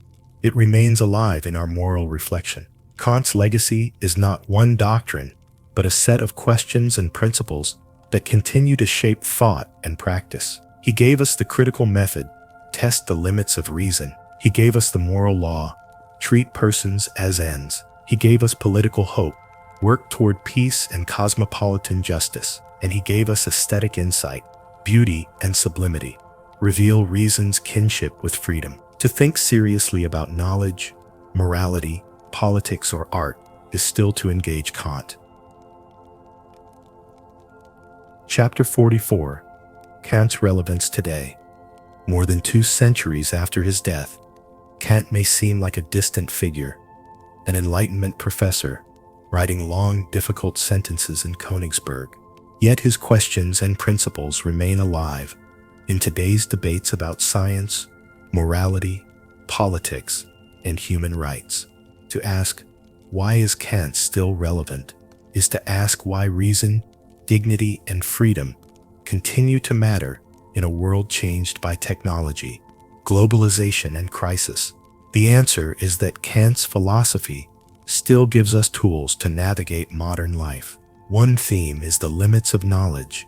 In the age of science and AI, Kant asked, what we can know and what must remain beyond us. In an age of quantum physics, neuroscience, and artificial intelligence, this question is sharper than ever. Science tempts us to think that everything can be explained mechanically. Yet Kant's warning holds knowledge is always shaped by the conditions of human understanding.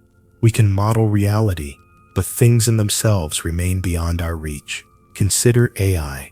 Machines can process data faster than humans, but do they truly know, in Kant's sense? For him, knowledge involves self-consciousness and autonomy, something algorithms lack.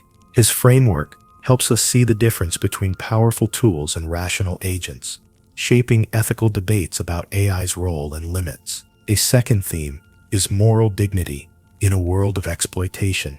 Kant's categorical imperative, especially the rule to treat people as ends and never merely as means, speaks urgently today. From global supply chains that exploit cheap labor to the misuse of personal data online, violations of dignity are everywhere. Kant reminds us that human beings cannot be reduced to instruments of profit or convenience. Privacy rights, workers' rights, and medical ethics all reflect his principle that dignity is intrinsic to persons. A third theme is cosmopolitan duty in global crisis. Kant's idea of cosmopolitanism is strikingly relevant in a world of pandemics, climate change, and migration. These problems ignore borders and demand global cooperation. His principle of universal hospitality suggests we must treat migrants and refugees with dignity. His vision of a federation of free states resonates with today's international institutions, however flawed. For Kant, justice must extend to all humanity, not just one's own nation. A fourth theme is autonomy in the age of manipulation. Kant believed freedom is not doing whatever we want, but giving ourselves rational law. In the age of targeted ads, social media manipulation, and surveillance, this idea of autonomy is essential. To preserve dignity, people must resist being reduced to predictable consumers. Education, critical thinking, and moral courage are Kantian tools for defending autonomy against manipulation. A fifth theme is aesthetics and meaning in culture. Kant's ideas of beauty, the sublime, and genius still resonate. In a world saturated with images, his idea of disinterested pleasure offers a way to distinguish genuine art from mere entertainment.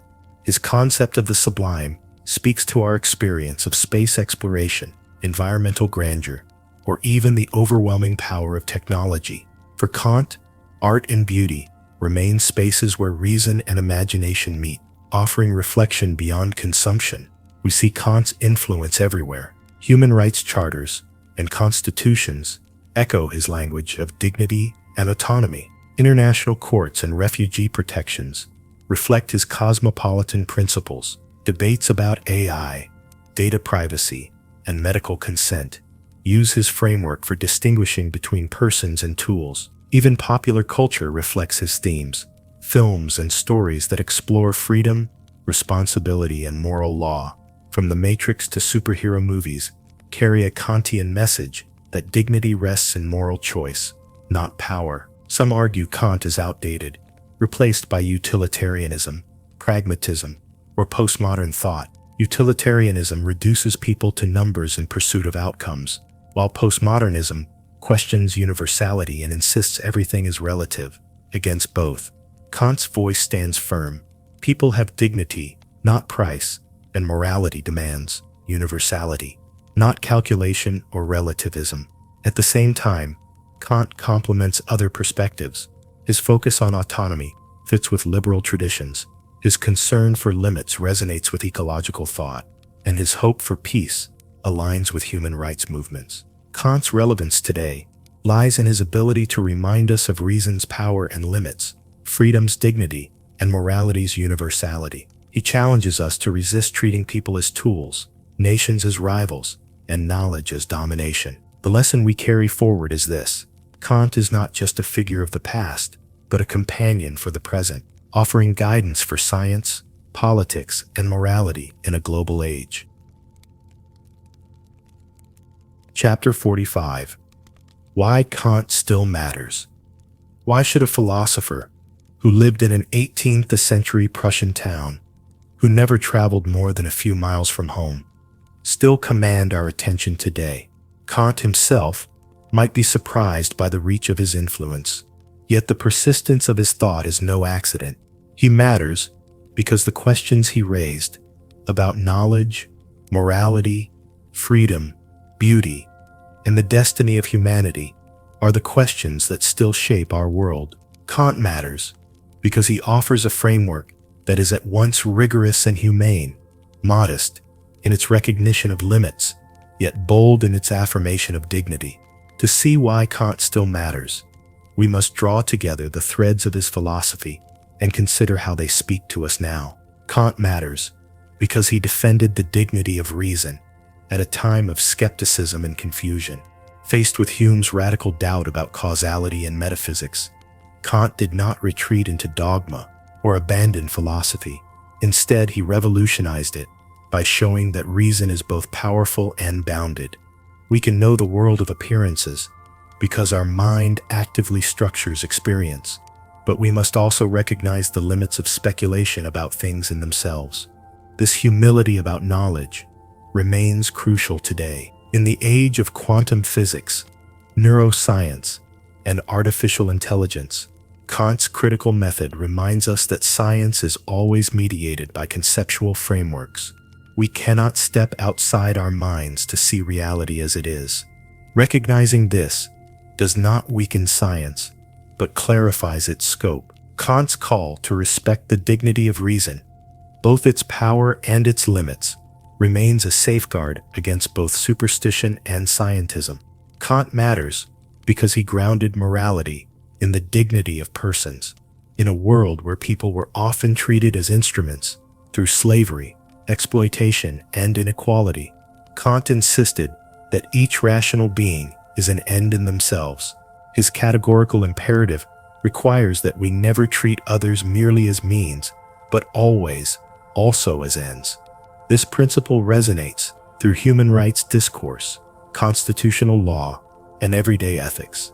When we say that people deserve respect, regardless of status, wealth, or ability, we are speaking in Kantian terms. His vision of moral worth underlies modern movements for equality and justice. Even when the world fails to live up to it, the principle remains a beacon. Kant matters because he gave us a vocabulary to affirm the inalienable dignity of every person. Kant matters because he redefined freedom. To many, freedom means doing whatever one wants.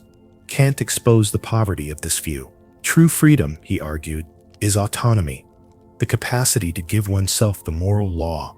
Freedom is not license, but self-legislation, not following impulse, but obeying reason. In an age of manipulation, consumerism, and surveillance, Kant's conception of autonomy is urgent. If freedom is reduced to preference, then whoever controls desires controls freedom. Kant's autonomy resists this reduction. It insists that human beings can rise above impulse to act from principle. This vision continues to inspire movements for education, self-determination, and resistance to oppression. Kant matters because he connected morality with hope. His idea of the highest good, the harmony of virtue and happiness, expresses humanity's longing for justice.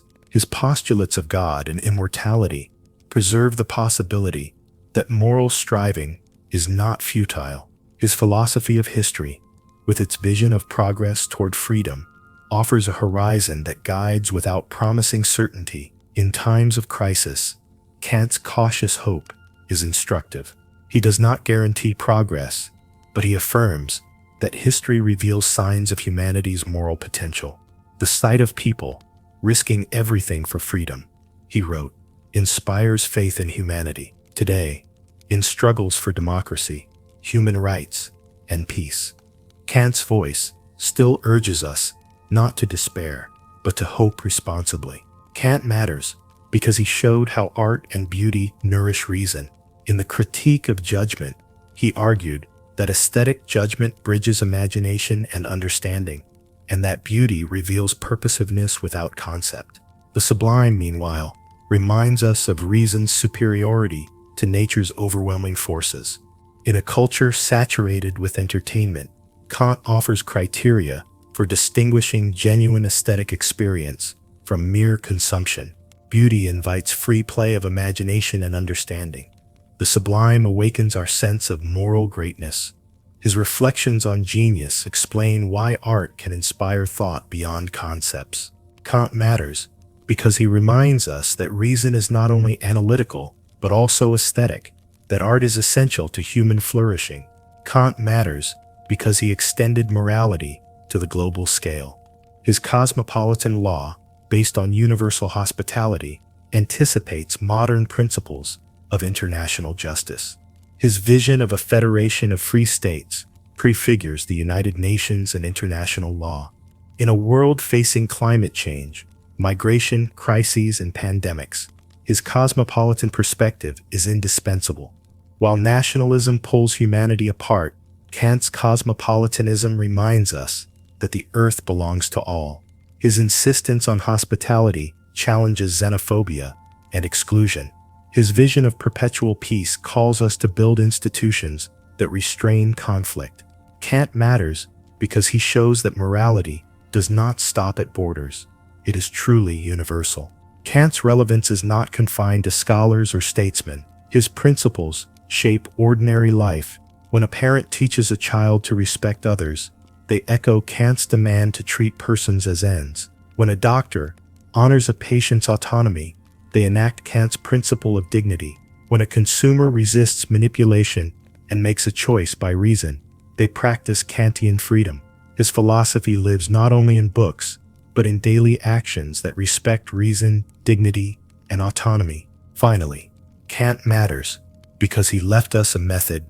Critique. To critique is not to dismiss, but to examine limits and conditions. Kant critiqued reason to save it from dogmatism and skepticism alike. This method remains vital. In politics, critique resists authoritarianism. In science, critique guards against overreach. In ethics, critique clarifies principles. Kant matters because his legacy is not a doctrine, but a practice. The courage to think, to test, to limit, and to hope. Why does Kant still matter? Because he gave us tools to navigate the deepest questions. What can we know? What must we do? What may we hope? What is the human being? His answers remind us that reason is dignified but limited, that freedom is autonomy, that persons have inviolable worth, that beauty and sublimity enrich life, and that humanity must strive for peace and justice. Kant matters because his philosophy does not age. It addresses the permanent challenges of being human, how to live with knowledge and ignorance, with freedom and constraint, with beauty and terror, with individuality and community. His work remains a compass, not pointing to easy answers, but guiding us toward thoughtful, responsible, and hopeful engagement with the world. The insight we carry forward at the close of this journey is this: Kant matters because he teaches us not what to think, but how to think, critically, responsibly, and with respect for the dignity of all. His voice endures because the task of enlightenment endures. So long as humanity seeks freedom, justice, and understanding, Kant will matter